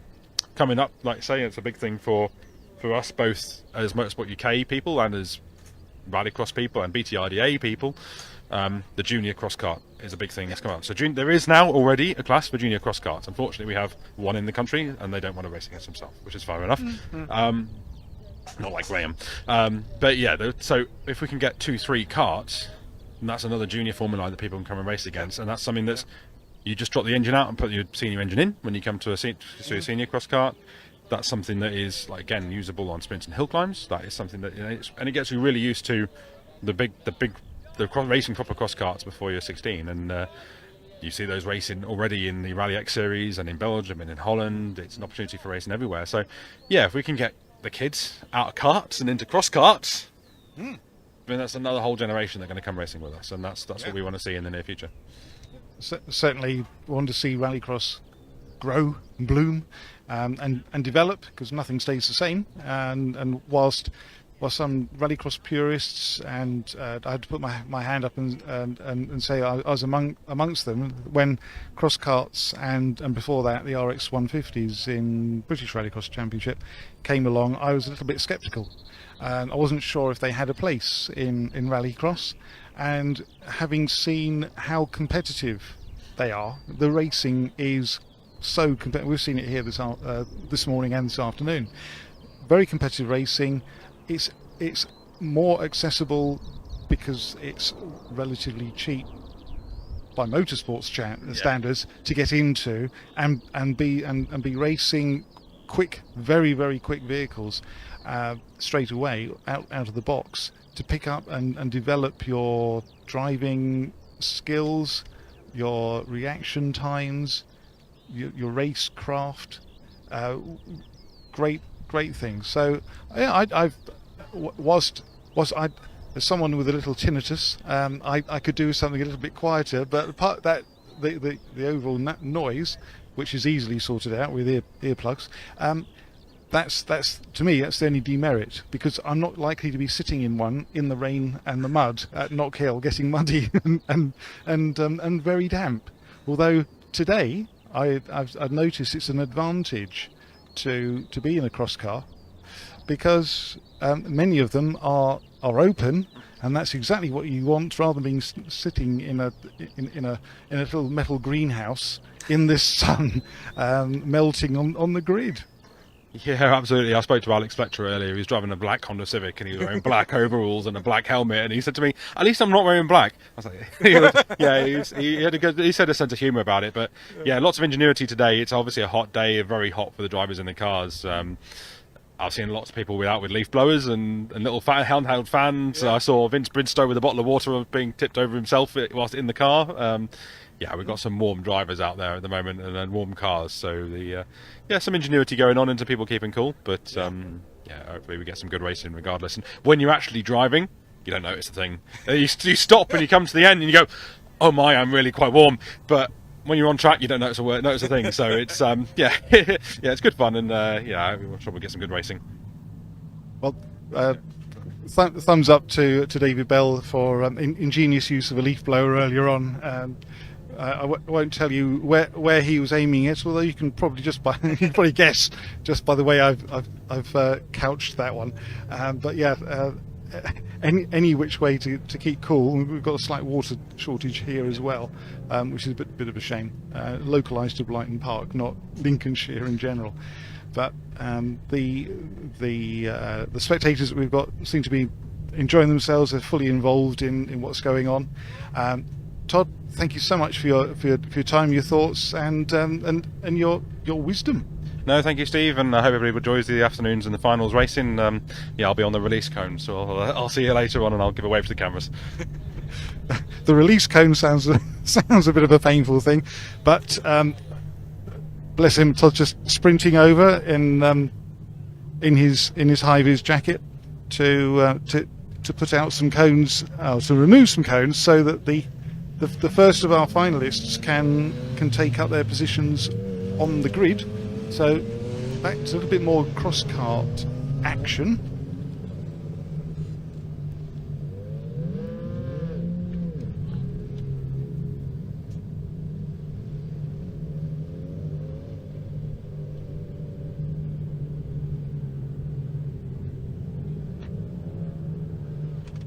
Now, according to the information that I have, we have some B finals.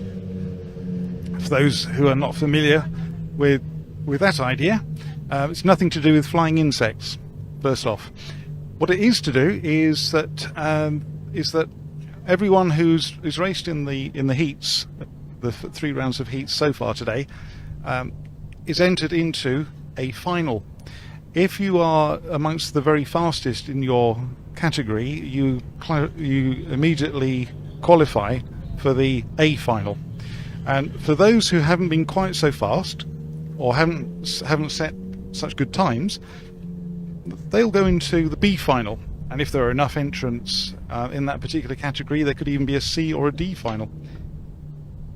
And so what we have is the B final, and I believe that we've got the cross car B final lining up. That's subject to some confirmation, because the carts that are lining up in the paddock at the moment don't seem to tally with those numbers that I have on the grid. But the idea is that you have your B final, and the winner, and sometimes it's the top 2 finishers in the final, qualify for the back row of the A final. So that means that if you've got what is essentially a quick car, but for one of a number of reasons you've not been able to set some good times, and you've only qualified lower down the overall listing of runners and riders, you're then in the B final. And if you then do well in the B final, you can then qualify for the A, and then the winners of the A finals get the spoils. Now, again, I have some guests who've joined me, so what we'll do until we sort it out with a second mic, Ben Bartlett, we can share the microphone. I'm sure we have the technology to do that. Ben, this has been quite a year for you, your first year in cross cars. If you could summarise your move from juniors to cross cars, how would you go about describing it? It's been quite hectic, getting used to the car has been something a bit different, but we've seemed to got to grips with it now. So first round was obviously here at Blyton a few months ago, and I can already see how much we've come on from then, and yeah, we're looking good, strong on pace, so I'm happy.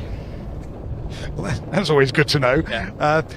But from the driver's perspective, I mean, we see the difference between a tin top, a saloon or a hatchback going around, and compared with a single-seater cross cars.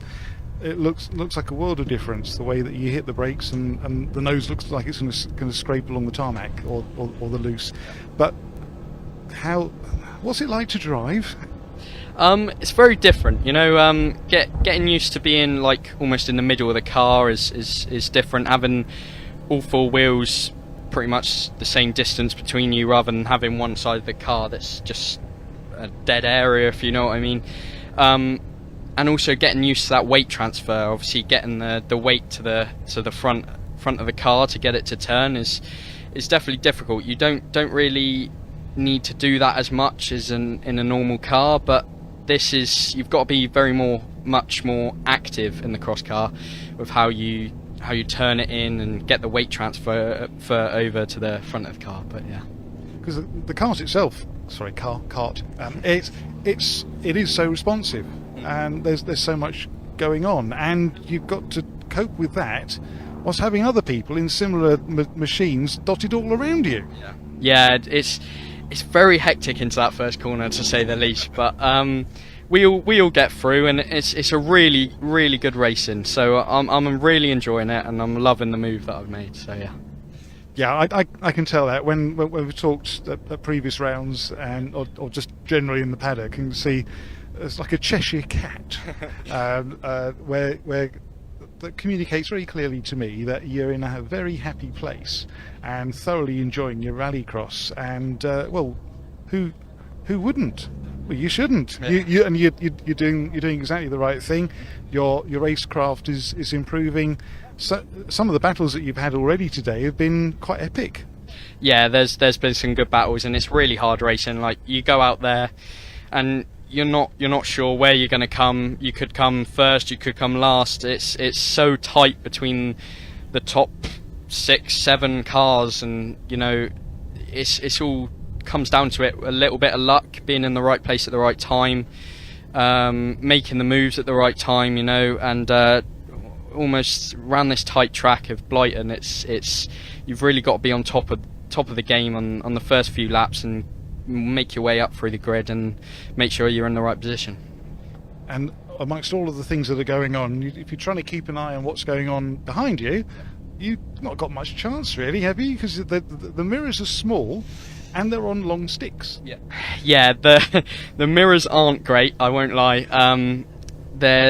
They've got about a visual preference of about like 5 meters between you, and you could almost do with a spotter, but you could sort of get by. You're struggling to see behind you, but almost you do want to focus what's going on in front of you. But yeah, it's difficult, but you sort of control it, especially when not around here, but when you have a joker to see where people are, whether you want a joker yet, stuff like that, coming out in traffic, it makes it a little bit difficult, but you know, we get by. It's a bit of fun. A bit of fun. Yeah. I should Coco. Now, Ben, you just mentioned the word joker, which is something that we don't actually do in BTRDA, where there's for several tracks there's an extra piece of track that's used once in a race, or if you've done a jump start, you might be required to do that extra bit twice. Yep. I don't know that anyone's ever done it 3 times, but never mind. That's known as a joker lap, and depending on your start and who you're racing against and how things are going and how the traffic is, how the field of other cars behind you or in front of you are, you can take your joker when you want to. But obviously with BTRDA we're not using jokers, but you do in the British Championship. So what's that jump been like? You know, it's in the BTRDA, obviously with no joker, you have to sort of get past on track, so you're relying on that, and picking the moves at the right time in the right place to avoid contact and ultimately avoid damage is a key element, especially in the BTRDA. And but into the British, with the joker, it almost makes it a little bit easier. If you're faster than someone, you can go into the joker and sort of get away from them, and hopefully they'll do their joker and you'll come out ahead. But using that to an advantage is definitely, if you use it right, it can help you out a lot.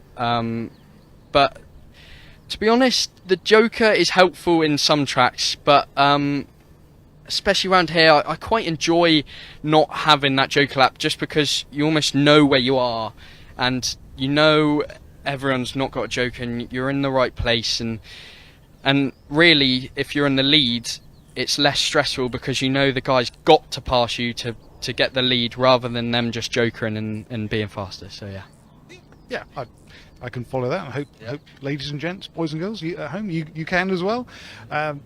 There's we've just seen the water bowser coming in from back into the paddock from the track, dousing the loose parts of the track with a fair amount of water to help reduce the amount of dust that would otherwise fly up, which would be a safety issue. But from the driver's perspective, Ben, what's that like? Particularly if, and we can see some cross cars lining up here. I don't think you're on next, are you? But you certainly qualified for the A final. But what's that like, going out onto a dry track but with wet areas? it's very weird, you know. You come in and you almost get a false sense of security into the first corner. You go, oh, this is nice and grippy, and then bang, you hit the water, and you're flooded with water all over your windscreen. You're trying to wipe it off. It's a bit dirty, and it adds an element to it of surprise, you know. But personally, I prefer it obviously drier, because it's obviously a lot easier to drive in the dry, but also in the wet it mixes it up. So I'd say if I was last on the grid, I'd prefer it to be wet, just so you're more likely to make a mistake out in front if it's wet. So, you know, it throws another element into the mix.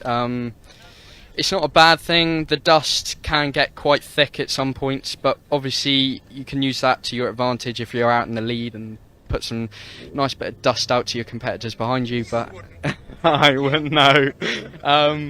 But yeah, going out into a wet track, especially in the cross car, it can be quite tough to grip and handle. But you know, we conquer it and we get over it. So yeah. Well, if it was easy, everyone would be doing it. Yeah, that's true. Yeah, it's fun and I love it. And doing cross cars at the moment is I'm happy where I am, and especially with the pace at the moment. And I think I'm getting along with my team quite well with the setup and everything. So yeah, it's going on great. And what's it like doing both of the championships? Because that's quite extra. But effectively, you're racing at every meeting that happens in Britain, and some of those at Mondello Park in the Republic of Ireland. But that's quite a commitment. Yeah, it is. And to be honest, I don't mind going out most weekends and racing. I'm sure every driver here would love to go out every weekend. But it's great to be out all the time. You know, seat time is very valuable. The more you're out, almost potentially, the more pace you have ultimately, just because of the experience of doing it. So yeah, doing both is hectic, but it's enjoyable. You know, going from this to the British Championship, having a joker, it's another element added into it. But I'm loving it. You know, it's all the more racing is better for me. So yeah. I can concur with that entirely, Ben. It's great to see that transition that you've made. How happy you and others. You know, I can look over at Will Ovenden has made a similar jump, although had the senior Swifts in between where you both are now, the cross cars, and the junior Swifts. But yeah, what a great jump, and I wish you all the very best. Yep. for the rest of the day, and we'll. Who knows? We may have a chat with the microphone and the camera a little later on. Yeah. Thanks for your time, Ben. All the best. Thank Cheers. You very much. Now, next on my list of victims, of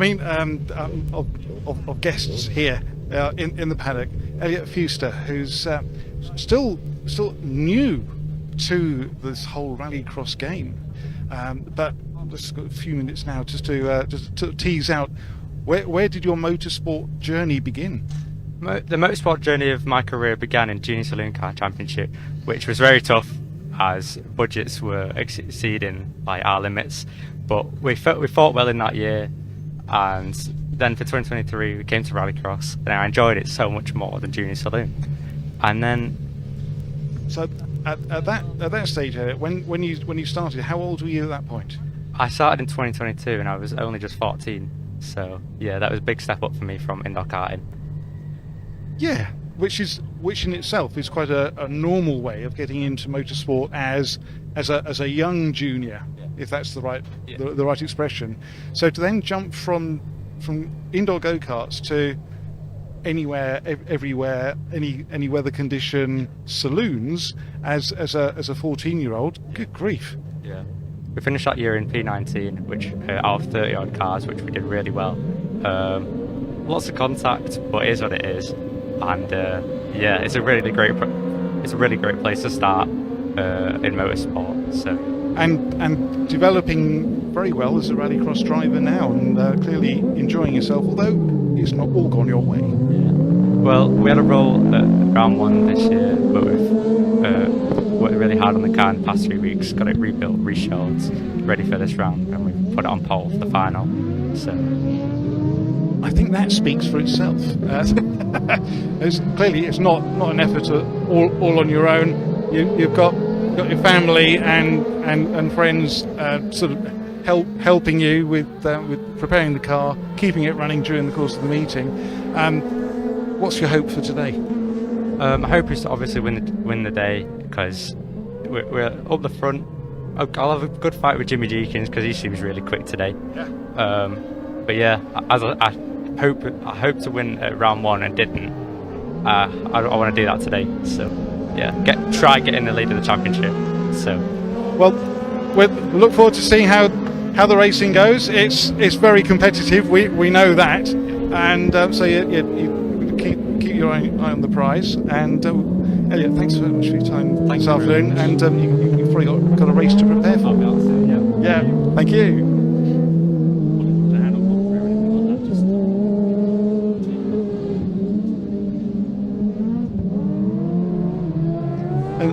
Joining me in the commentary box, which is unlike most boxes, it's got 4 wheels and it's usually known as a van.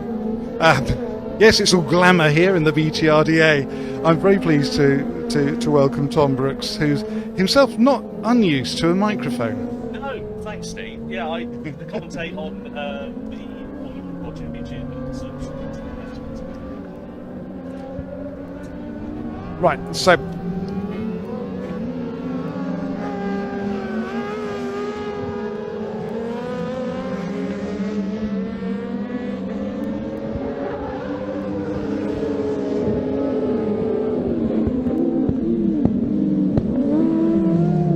okay, sorry about that, folks. Slight technical issue, but there we are. We have the technology, or do we? Yeah, I'm sure we do have the technology.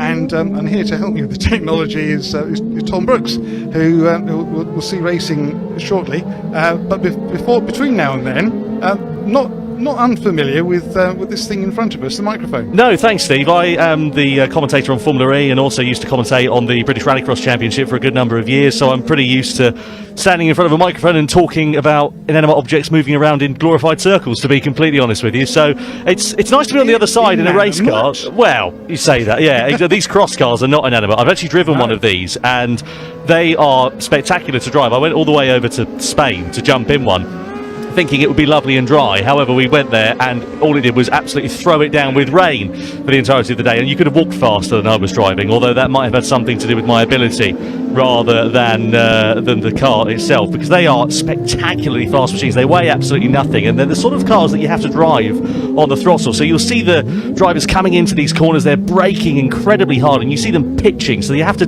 turn it on the brakes because there's no weight over the front otherwise, and you can't get the front end turned in, and then you have to drive it on the throttle. So you'll see them when they come out of the corners sliding their way through, and that essentially is to try and reduce the slip angle.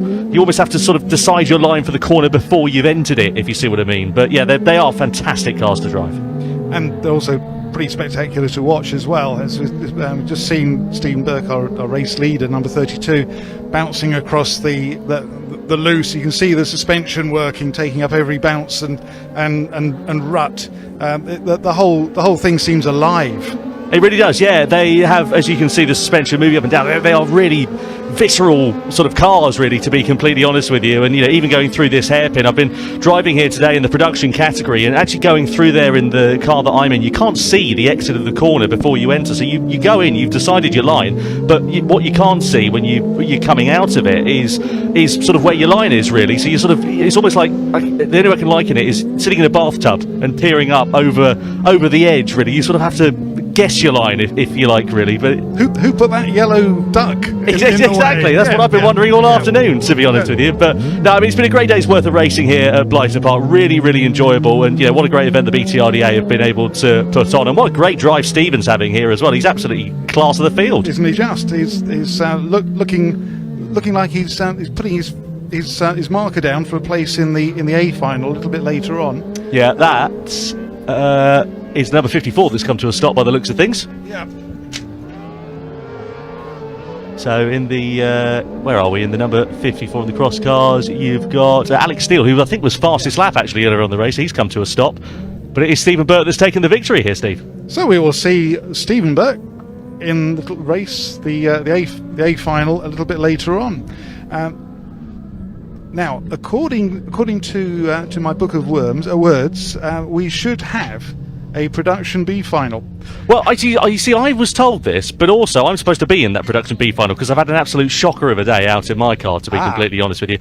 But I heard that maybe that's not happening now. So if it does happen and I need to be called for it, then I need to get over a bit lively. But I can't see any cars that are production based lining up on the grid, so I think we're moving over to... I suspect that what's happened, looks like it's super modified. It would appear that, perhaps not too surprisingly, during the course of this morning's heats, the 3 rounds of heats, we've had a few dropouts. Yeah, I was chatting to Will Noon. His car's gone. He couldn't get it running. Had to get a diag machine on it, and, you know, it's been a day of attrition, to be completely honest with you. I'm parked up next to Fred Ling, who was in super modified. His car, he ended up digging up 3 pounds of potatoes. The distance he went off. I did wonder what he was foraging for. Well, it's in season, isn't it? It's almost time for the harvest, so he's just getting an early job in. I thought you meant Fred's in season. But anyway, let's not. Sorry, Fred. Casting aspersions. Well, that's a flower, isn't it? So we have lining up ready to race and entertain us in the paddock. We've got a wonderful lineup of super modified vehicles. So I can see we've got number 68. Darren Bleasdale, number 93 David Bell, number 20 Paul Coney, number 11 Kieran Curran, number 2 Rich Moore, and number 201 James Avison. I could only see the 0 when he shut the door. So there we are, 201. And it's nothing but professional here. They're great cars, these super modified machines. I've commentated on Darren Bleasdale in particular quite a few times when he raced in the Five Nations Championship in that VX220, and it absolutely screams away from the lights. And it's interesting actually here at Blyton, as you look down at the start finish straight, you can see Darren's car on the far right hand side of your picture, but he's actually sort of off the circuit, so if you were driving a normal lap you wouldn't be on that concrete part of it. So you wouldn't even be allowed on. No, you wouldn't. No, you'd be exceeding track limits. Track limits. I've fallen foul to that myself today. I got a 5-second penalty in one of the heats, unfortunately. Oh, naughty boy. I know. But what's interesting is that, as you say, they all start very wide at the lights, but as you head down towards the first corner it funnels in, so you have to pick your line, because otherwise you're going to end up with a face full of tyre barrier. Or a face full of competitor, and which is unfortunately what happened in the Classic final in March, when sadly Tony Lynch and pole sitter John Cross met in the middle as they were funneling towards the that first corner, which is a left-hander, so you have to go to the right to avoid the tyres. The position of pole, where you can see Darren Bleasdale on the left-hand side of our screen there, it is, as Tom's rightly said, it is off the racing line. It's off the race track completely. The surface there is rather loose, and therefore surely not as much grip as there would be on the tarmac. No, absolutely not. I started over there myself in my race earlier on, and you're completely right. There's not a lot of grip offline, not a lot of grip online really here at this circuit. But eyes on the lights and the drivers ready to go racing here in this super modified A final at Blyton Park. Good start for Darren Bleasdale off pole position. No surprise there, rear wheel drive as he leads the way down towards the first. What is a surprise is that he's not got second gear. He's missed now gear. last, 0 to 0.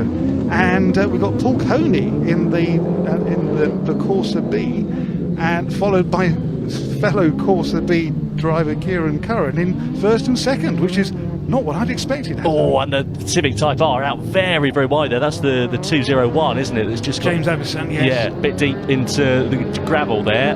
Manages to gather it all up okay, but Darren's recovered a few places from where he started, so he's now up into 4th place. It's all about the fight back, and I suppose the good thing is here, Steve, as well, being a 6-lap final, you've actually got a bit of time to make some progress in this race. In the heats, it's often over before it's really started. Thankfully, he's now got another 5 laps to get past these guys in front. Well, indeed, the heats that we've had so far have all been 4 laps. The B final for the cross cars that we saw, that was 5 laps, and now we have the longest of the races, the 6-lap finals, which is what we have to enjoy. Well, we have to enjoy. We will enjoy for the rest of the afternoon. So Paul Coney is making hay whilst the sun shines. There's been a lot of that. And particularly given that Darren Bleasdale, who we had confidently expected, and he would have done as well, to have been leading into the first corner, which in rallycross is such a big important thing, being the whole shot. And there he is, right at the back of the grid, and then right at the back of the field, working his way through, close up behind Kieran Curran. Now, how far can Paul Coney extend his lead until Darren Bleasdale gets past, and he's trying hard. Yeah, it's so close into there, it really tightens up into that chicane. You can see the gap was kind of half there, but now he's going to have to go for the outside line. There's a big bump that they filled in over the lunch break. Tries to switch back on the inside. That is brilliant from Darren Bleasdale on the exit of the hairpin. And Kieran didn't have anything to respond to with that. He did what he could do by taking a fairly defensive line into the hairpin. But Darren's using the power and the handling of that Lotus Elise. Oh, not the Lotus Elise. Well, it's based off a Lotus, isn't it? It's pretty much, if you look under the surface, it is. But of course, this is a VX220, Vauxhall VX220. So apologise for earlier on misdescribing it as a Lotus Elise. But they are very similar. Yeah, it's interesting this as well, because as you say, that car really good in terms of the handling and also firing out of the corners. I suppose where it's probably a little bit compromised is actually under braking. Very low car, very low centre of gravity, but Darren doing a really good job, and I have to say he is closing in on the race leader at the moment as well. So, and actually, as we were watching Darren bouncing over the loose just now, you could see that the car was actually a little bit more unsettled than some of the other cars that we've seen racing so far, with more suspension travel, but countered by the fact that it is such a light car that the drops and the dips are not having so much of an effect. No, shorter wheelbase on that VX220 as well, which will definitely help it in the sharper stuff. But look at the straight line speed going down the start finish straight into the first corner, having a little bit of a look, but the doors can be quite firmly shut there by the number 20 in the Vauxhall Corsa. Down into the left hand, but he's gone deep. That's allowed the door to be open for Darren Bleasdale. Pulls alongside as they come onto the gravel. The problem is he's on the gravel, he's on the outside, and that's the difficulty there, is you've got no drive, no traction, and now a face full of grass for Bleasdale. And all that Darren's got is no grip, because no one goes that wide on that part of the loose. So he's lost several car lengths, but we've still got a lap and a half. Can he get back to Paul Coney? Meanwhile, Paul is soaking up the pressure. Yeah, he's doing a fantastic job here, is Paul. You can definitely see that car struggles seemingly in the slower corners, and especially on the fire out of it. Look at how much Darren Bleasdale was able to pull out and close up onto the back of him. He's going to have a go here. Paul put himself very, very neatly defensively on the way out. But that's going to compromise him. Oh, he's picked up a cone there. That could be possibly the stewards having a look at that, because that is track limits. But then track limits. Paul's wide as well, and that allows Bleasdale to go through into the lead. Oh my word! It's. I hope you're not falling off your chairs, guys and girls. We're on the edge of our metaphorical seats here. Yeah, Paul, you can see him there just going deep into the first corner. He's trying to make up that time and just overdriving slightly. It's really easy to do in that first turn, because it's a decreasing radius left-hander. So you go in, you tap the brakes, then you're on the throttle, then you're on the brakes hard. And coming into this left-hander, which we're looking at the Mercedes going through, it's so easy to just misjudge your braking point by 5 or 6 metres or so, and then you end up into the cones on the outside. Meanwhile, your opponent has near enough got it right, and then you're hemorrhaging time or letting them catch up. But here we've got Darren doing an excellent job. He's made much harder work of it than he would have expected, and I shall go and talk to him now. Lovely. Good stuff. Well, Darren Bleasdale then takes the victory in the Super Modified A final. Fantastic job from him. A fight back from the rear of the field after what was a strong start to that race. But, well, I say strong start initially, but then seemingly missed a gear going down into the first corner, drops him right to the back of the field and then fought his way through. And let's be honest, going into the middle part of the lap, had a big moment there when he was trying to overtake another competitor, lost a bit of time, but then had to think about where he was going to attack later on. But yeah, great race there in the Super Modified A final. Up next, we're going to have the BMW Mini and 4x4 A final out here at Blyton Park, but not before we see Steve catching up with the winner, Darren Bleasdale.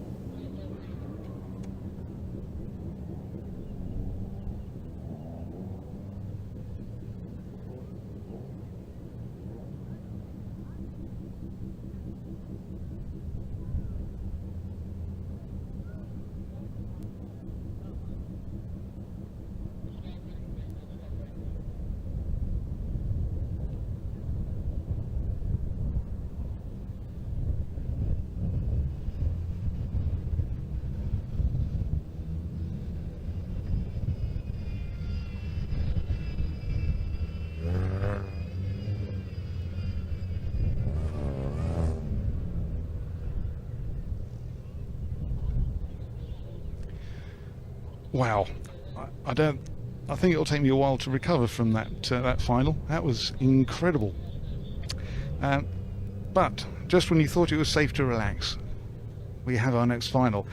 Now, originally, this was going to include Graham Reed in his Nissan Pulsar 4x4 in the Clubmans 4x4 category. But as you can see, we have a grid full of minis. Sadly, Graham wasn't able to get the Pulsar sorted out after it had been pulled up on track earlier on. So, in pole position we have 611 Lynn Llewellyn, 51 Wesley Wickens, number 11 Ryan Cooper, and then behind them is 55 Michael Amlin. So just 4 runners in our mini final, the A final. And Michael was it's been quite spectacular watching him racing today.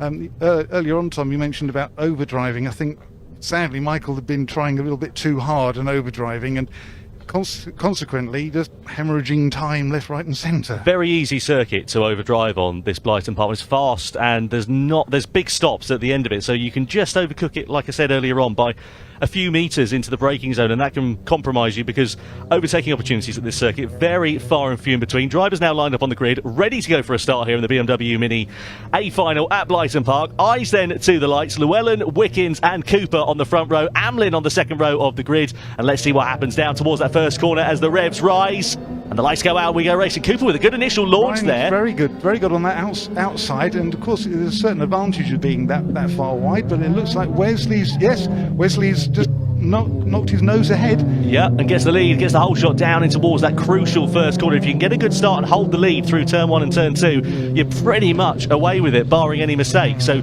good start to the race then for Wesley Wickens. Bouncing over you can see the effect that those bumps are having on these little cars.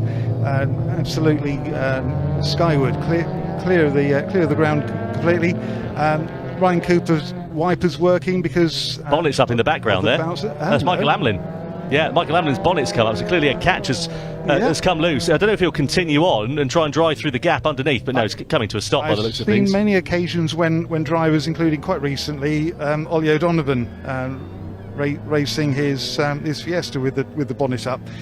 Not the prescribed way of doing it, and depending on where the ventilation holes are on the bonnet, it is sometimes possible to see through those, and I do wonder whether that's an idea that when putting a race car together that you do that in case. But you'd like to think that between you and the team you'd put those bonnet catches down. Yeah, it certainly helps, let's put it that way. It's visibility is quite restrictive in these cars at the best of times with the hands device and the harness is on and so on and so forth. But now, the hands device, of course, is a very useful safety device that effectively holds the helmet and your head within it to your shoulders, because let's face it, the neck's always a weak point, and in the case of an extreme accident, there's always there's a possibility of very serious injury there. The hands device holds the neck and head and helmet to the shoulders to stop that extra movement. But the downside to it is that you can't look left and right as you would do if you're driving to the shops. No,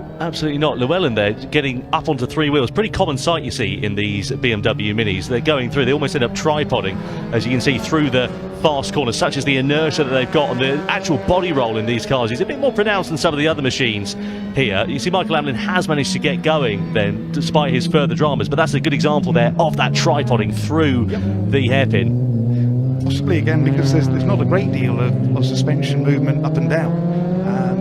So as the cars roll on their tyres and the offside front or the outside front suspension, that near side gets picked up if you're going fast and tight enough.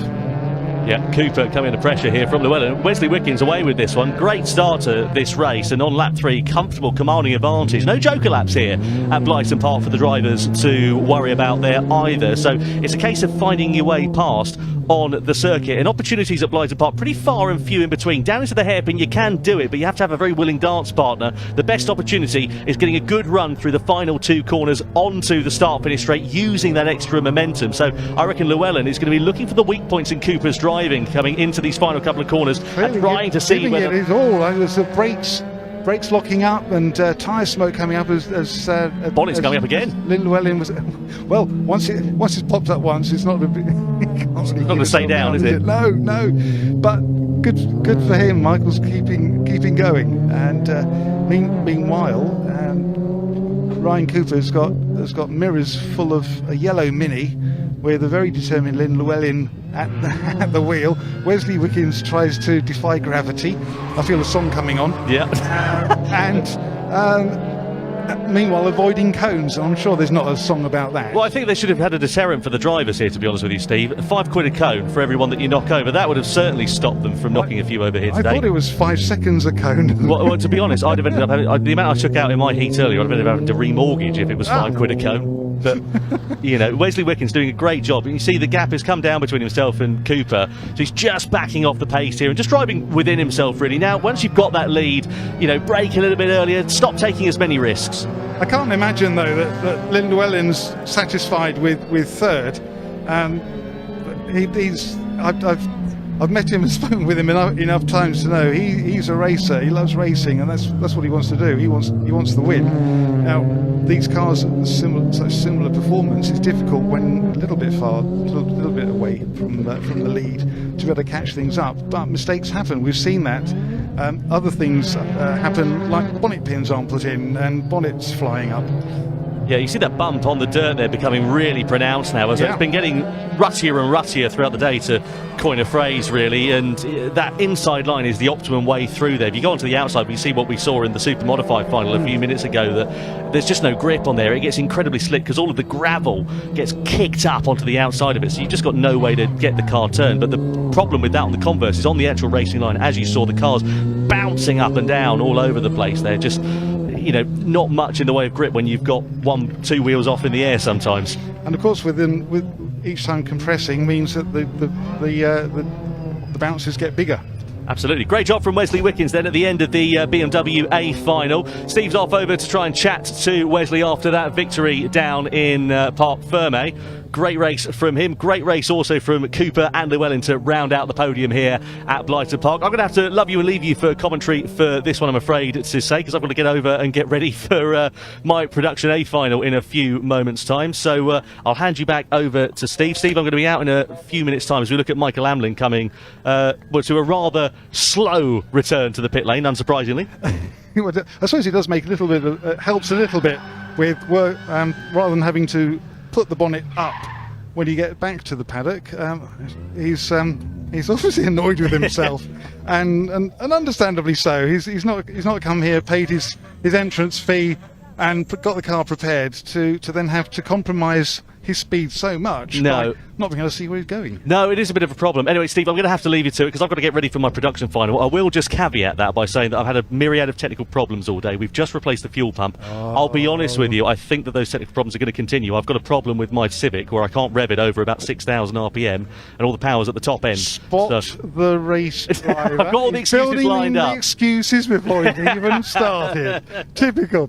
No, Tom, really, thank you so much. It's a pleasure. For joining. Thank you so much for having us. It's been great fun, and well, we'll have some more fun in the nicest way watching you racing. With a bit of luck, yeah. My dad's going to be out in the same race as well, so looking forward to seeing what the old man could do because he's won a heat so far today in production in the start of the day. So who knows? So much better than last time. Well, to be honest, the luck I've had today, I'm going to buy a lottery ticket on the way home because it's got to change at some point soon, doesn't it? Thanks, Tom. Right. Well, it's suddenly all gone quiet, not just because Tom's left us as he heads his way back to the paddock, but our runners and riders for the juniors are now gridded up, and there's some discussion going on with the start line marshals. So we'll be underway very soon. So let's take you through our grid. In pole position, we were speaking with him earlier on, Elliot Fuster, 707, and of course Elliot has got that slightly awkward pole position start where he's off the tarmac on the loose concrete stuff, which then means he has to bear slightly to the right in order to get left for the first corner. Alongside him, Jimmy Jeekins, and in the one and only Nissan Micra here today, and beside him, number 999, Hayden Harris. The second and indeed last row, 42, is Oscar Cooper, and finally on the grid we've got Aston Bourne, and these little 1300s work their way to the first corner, and they're all in there together, aren't they? And our pole sitter Elliot Fuster has got the lead, but he did go wide coming out of the corner, which is often the way, going narrow into it. Jimmy Jeekins doing a fantastic job trying to get around the outside along the loose, but finally giving second best to young Mr. Fuster as they wiggle their way as one, and Jimmy Jeekins is looking for every opportunity to get that lead. So how's this going to play out as they go around the hairpin, avoid the big hole, although that has now been filled in, and then back on the gas as quickly as possible, maintaining as much speed as you can, because the more speed you have round the corners, the faster you're going to start the straight.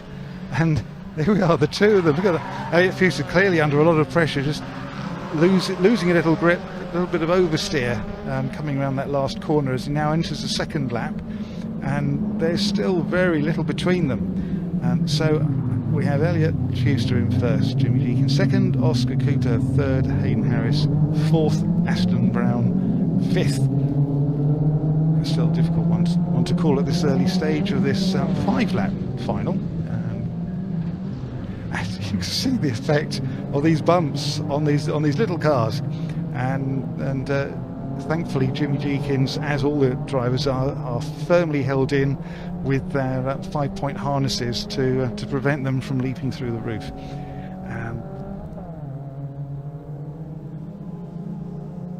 Oscar Cooper is under a lot of pressure from Hayden Harris as the two of them throw their Suzuki Swifts. And Hayden Harris has had a much better corner and seemed to be carrying more speed coming out of it, but Oscar Cooper has stayed ahead. I couldn't have predicted that. As they swing round to start their third lap, our leaders are already heading towards the end of the start-finish straight, and there's much diving and ducking going on between these two, duking it out. And remember, these guys are 14, 15 or 16 years old, and they're racing like they've been racing for many, many years. Wonderful to see. Why didn't opportunities like this exist when I was 14, 15 or 16? Anyway, put my violins away and carry on watching as again I have a feeling that Hayden Harris is being held up slightly by Oscar Cooper, but because of the tricky, twisting and fairly narrow nature of the track here at Blyton Park, it's devilishly difficult to get by. But again, Hayden Harris has swept round, carrying more speed as he exits. He's taken a longer route, but with more speed. Who's going to out-drag the other? And it looks like Oscar Cooper's kept his position again. Congratulations to him. Keep it going. What a great bit of racing. Our leaders are escaping up the track, and clearly Oscar Cooper and Hayden Harris are slowing each other down a little bit, because Oscar Cooper's got his one eye in front, one eye on the mirror, and he's probably holding on for dear life, wondering if he can just keep it together for long enough to bring his car to the finish. And third, and oh hello, that's interesting. Hayden Harris clearly a little bit frustrated or discombobulated, and took out some cones there, which may result in a time penalty, as Tom and I were discussing a few minutes ago. So we'll have to see what happens here, but we won't know until after the final has been finished. Meanwhile, there they are. They're still racing. We'd almost forgotten about them. Out front, Elliot Fuster with Jimmy Jeekins in fairly close attention. They seem to have settled in their positions, and really all the excitement of this race is for third and fourth. And we have Aston Brown doing well in what is, after all, still a very early race for him in his rallycross racing career. Jimmy Jeekins elsewhere on the track has taken out a few tyres, but kept going. So that's good. I think just perhaps trying that a little bit too much, understandably so, but then gives Elliot Fuster a little bit more space before, a little bit of breathing space, and Elliot has now won.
Our next final, our classic A final with John Cross on pole position, being out-dragged by that man from Hastings, Vince Bristow, with his 3 Series BMW, and tucking in behind John Cross, who's now in second. We've got Tom Edmonds. Not much between them at all, as they bounce across to the first of their 5 laps. Scrabbling for grip, making a thunderous noise across the Lincolnshire countryside. And this is quite astounding for what is actually quite a fairly standard 3 Series BMW. Vince Bristow's making hay. He's cutting grass. He's doing all sorts of other euphemisms and making a fair old gap between him and Hampshire's John Cross. Closely attended to by Thomas Edmonds, who's had a series of bad results. We've got Messiart Evans, who sadly spun his Peugeot 205 on the outside of the last bend, and there's a fair bit of smoke coming out of the back of the car. It sounds rather rough. There it is, not sounding very good. So I think it's something for the guys at Spark to have a look at when Messi gets back to the paddock. Meanwhile, at the head of our grid, head of our fields, we've got Vince Bristow doing what he likes doing most, which is sliding sideways, heading up to the hairpin, hard on the brakes and round. And this is behind our leading 3. We've got Stephen Gaunt in 4th in his Corsa, and Dave Ewan in his Mitsubishi Evo powered rear-wheel drive Ford Fiesta Mark III, affectionately known as Fez Bomb. Easy to identify because it looks like it's heading for the hills with the front suspension so high up. There it is, coming towards us, and remarkable beastie. It's probably, definitely of all the cars racing here today, it's had the most races, the longest rallycross racing history, going back about 30 years, possibly more. Meanwhile, someone with about the same amount of history in rallying and rallycross, Vince Bristow, leads the man with an incredible amount of history and experience in motorsport, John Cross, who several years ago celebrated his 50 years in rallycross, and his Messiart Evans sadly spun again. It makes me wonder if there's perhaps some oil that's dropping and causing him to spin, or maybe he's just trying that a little bit too hard. I don't know.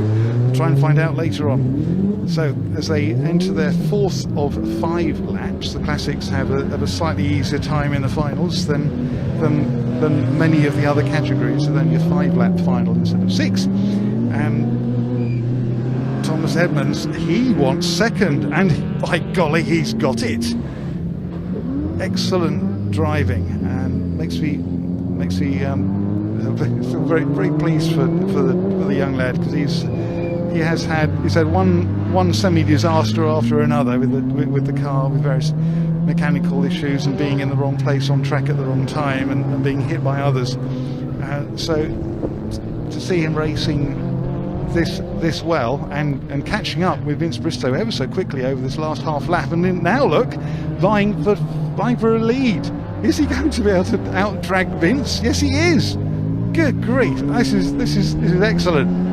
Well, not so good for Vince, who's now gone rather wide and lost some time, handing Thomas with a lovely little lead here going into the last lap. So it's looking very much that it's for Thomas to win and take the spoils. Vince is now under a lot of pressure himself, having been leading for such a long time in this race. He now finds that he's struggling to hold on to second as John Cross takes the Lancia Stratos replica over the bumps, wiggling its way through the, that's another technical expression, wiggling its way through the tyres and towards the checkered flag, which in the meantime Helen Crooks is just taking the checkered, well, going past the finish line to start her last lap as Thomas comes to win.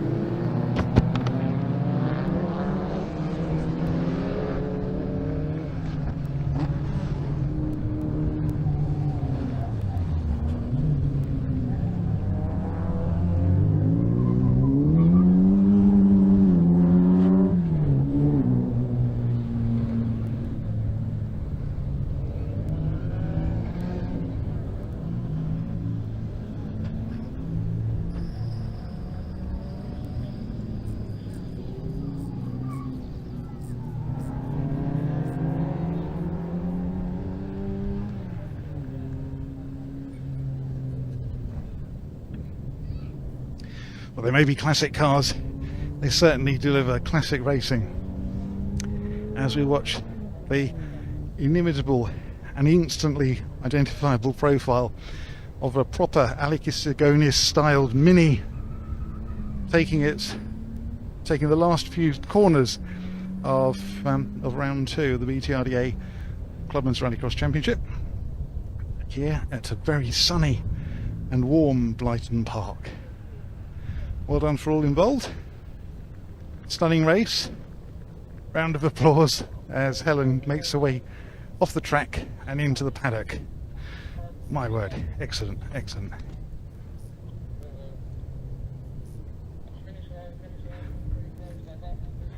I hope you're all keeping up. I'm just about doing that, because our next final will soon be upon us.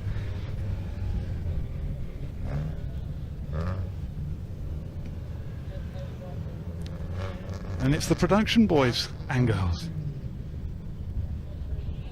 Actually, should have been girls, because unfortunately we got Keziah Dawn had entered, but sadly wasn't able to join us today. So we've missed Keziah and her purple mobile.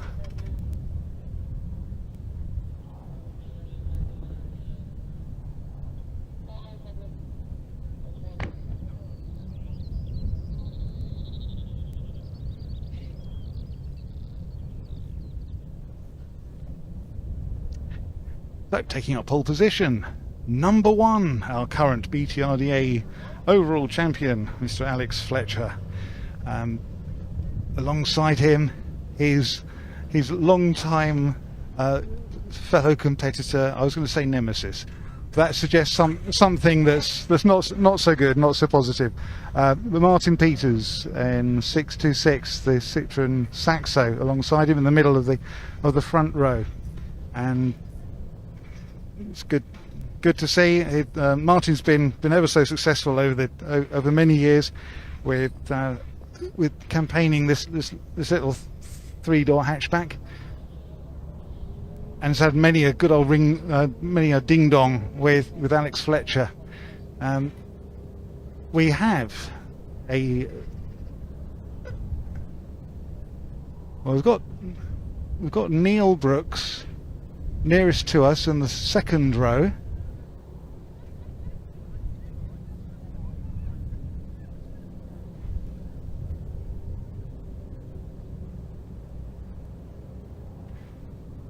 Or do we? We have Edmund Shepherd in alongside him on row 2.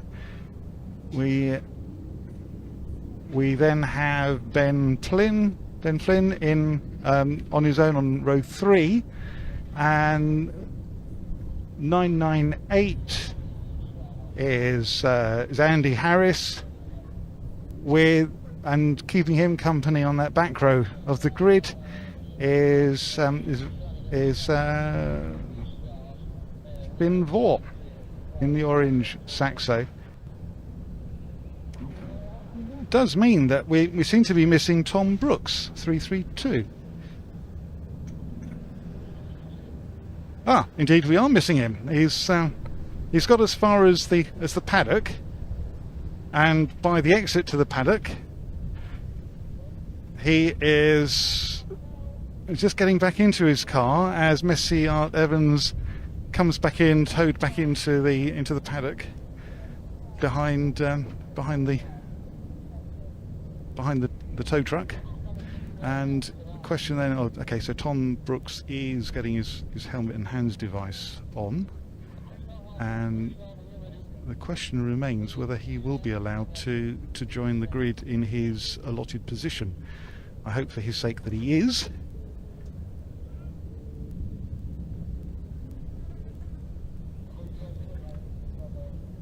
Bit of a conflict amongst the start line marshals. And on the grid they've been given the 1 minute to go. It looks like Tom is sadly not going to be able to make the final, which is a great shame, as our production finalists head off into turn 1. And our pole sitter Alex Fletcher has been able to leave that dusty position in pole and be able to get back onto the tarmac and hold his lead. Behind him we've got in the white car Martin Peters and Neil Brooks, Tom's dad, in third, soon behind. We have some heavy braking going on and some flailing bodywork, which is that's said Edmund Shefford having trying to get rid of his rear bumper, or maybe it's a tail. Either way, it's going to make overtaking a little bit more difficult, but hopefully the stewards will not consider that as a safety issue.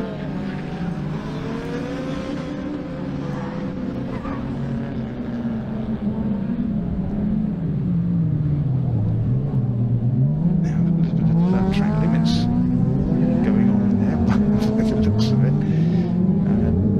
Cars are not meant to have more than one tyre over the white line at the edge of the circuit.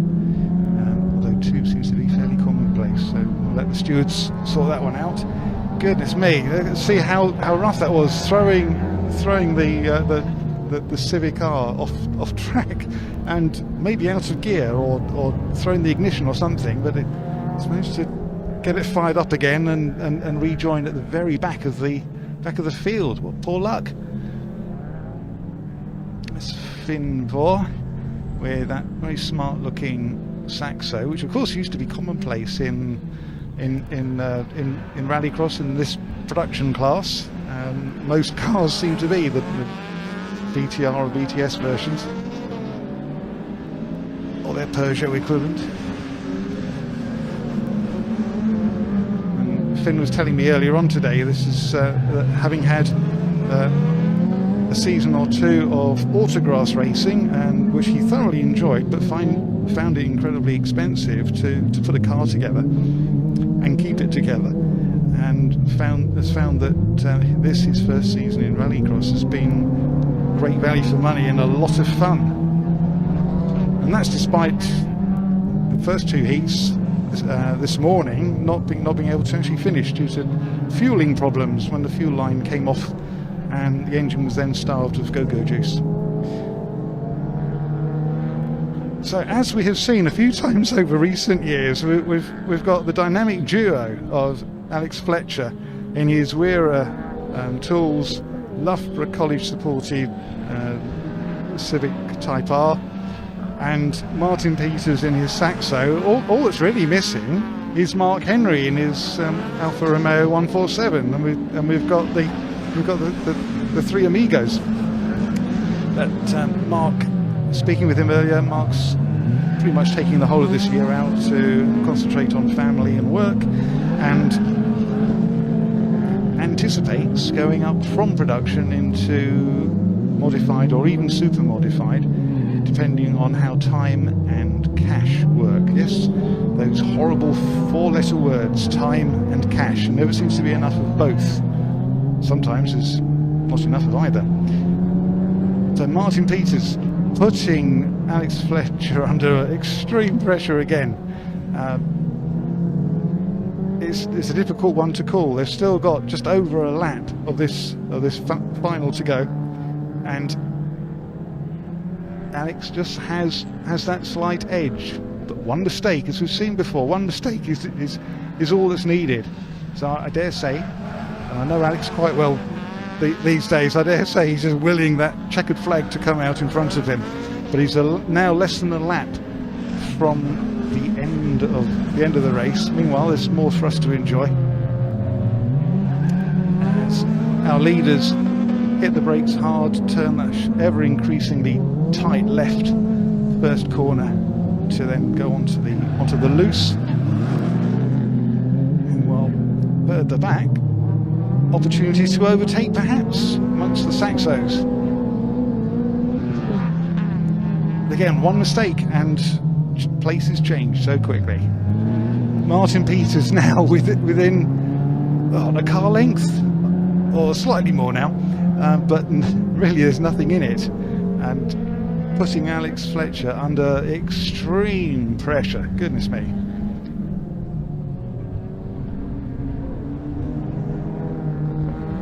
And it's Alex Fletcher.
just spoken with a very happy Alex Fletcher, who's really suffering with the pressure that Martin Peters was exerting on him. Our cross car A final, 5 laps. Our pole sitter on the left hand side there, Will Ovenden. Alongside him we spoke with Ben Bartlett earlier on, and joining them on that front row, number 7 Max Weatherly, who's done incredibly well in this category so far this year, and last when he won.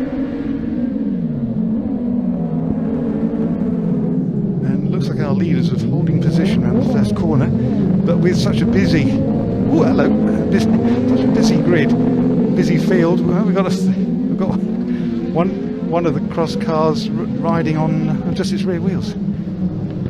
Always a slight issue when there's when you have open-wheeled cars. Yes, they are protected by a sort of vestigial mudguard, but it's not a great deal there.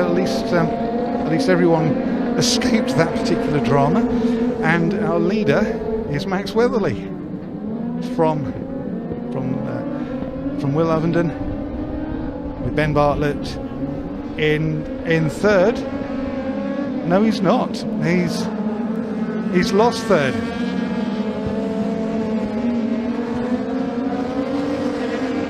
I was trying to see who that was. David Kane. There we are. David Kane in third. There he is, having tipped Ben Bartlett. You see, you blink and you miss something. That's how it is, particularly with the full grid as we've had, and that, of course, includes our winner from the B final that we watched and enjoyed earlier on.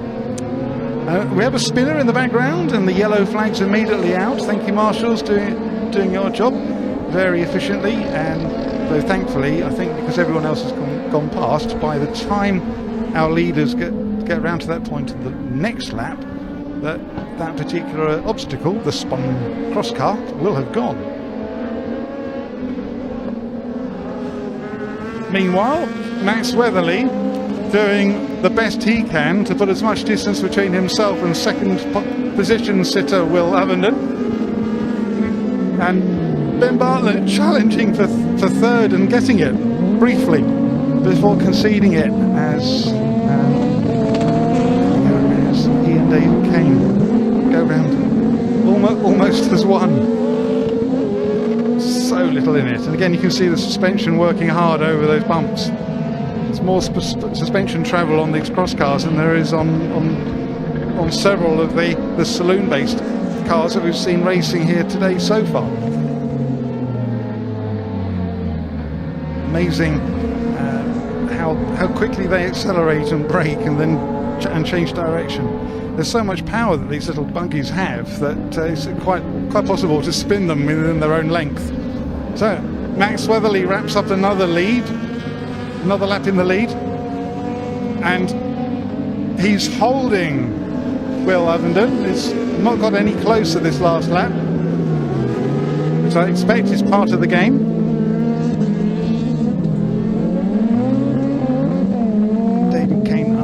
Enormous pressure, and Ben Bartlett very nearly tagging him, but doing very well to avoid that. So as they thrash about over the loose, so it's more like a sand pit where someone's gone wild in it.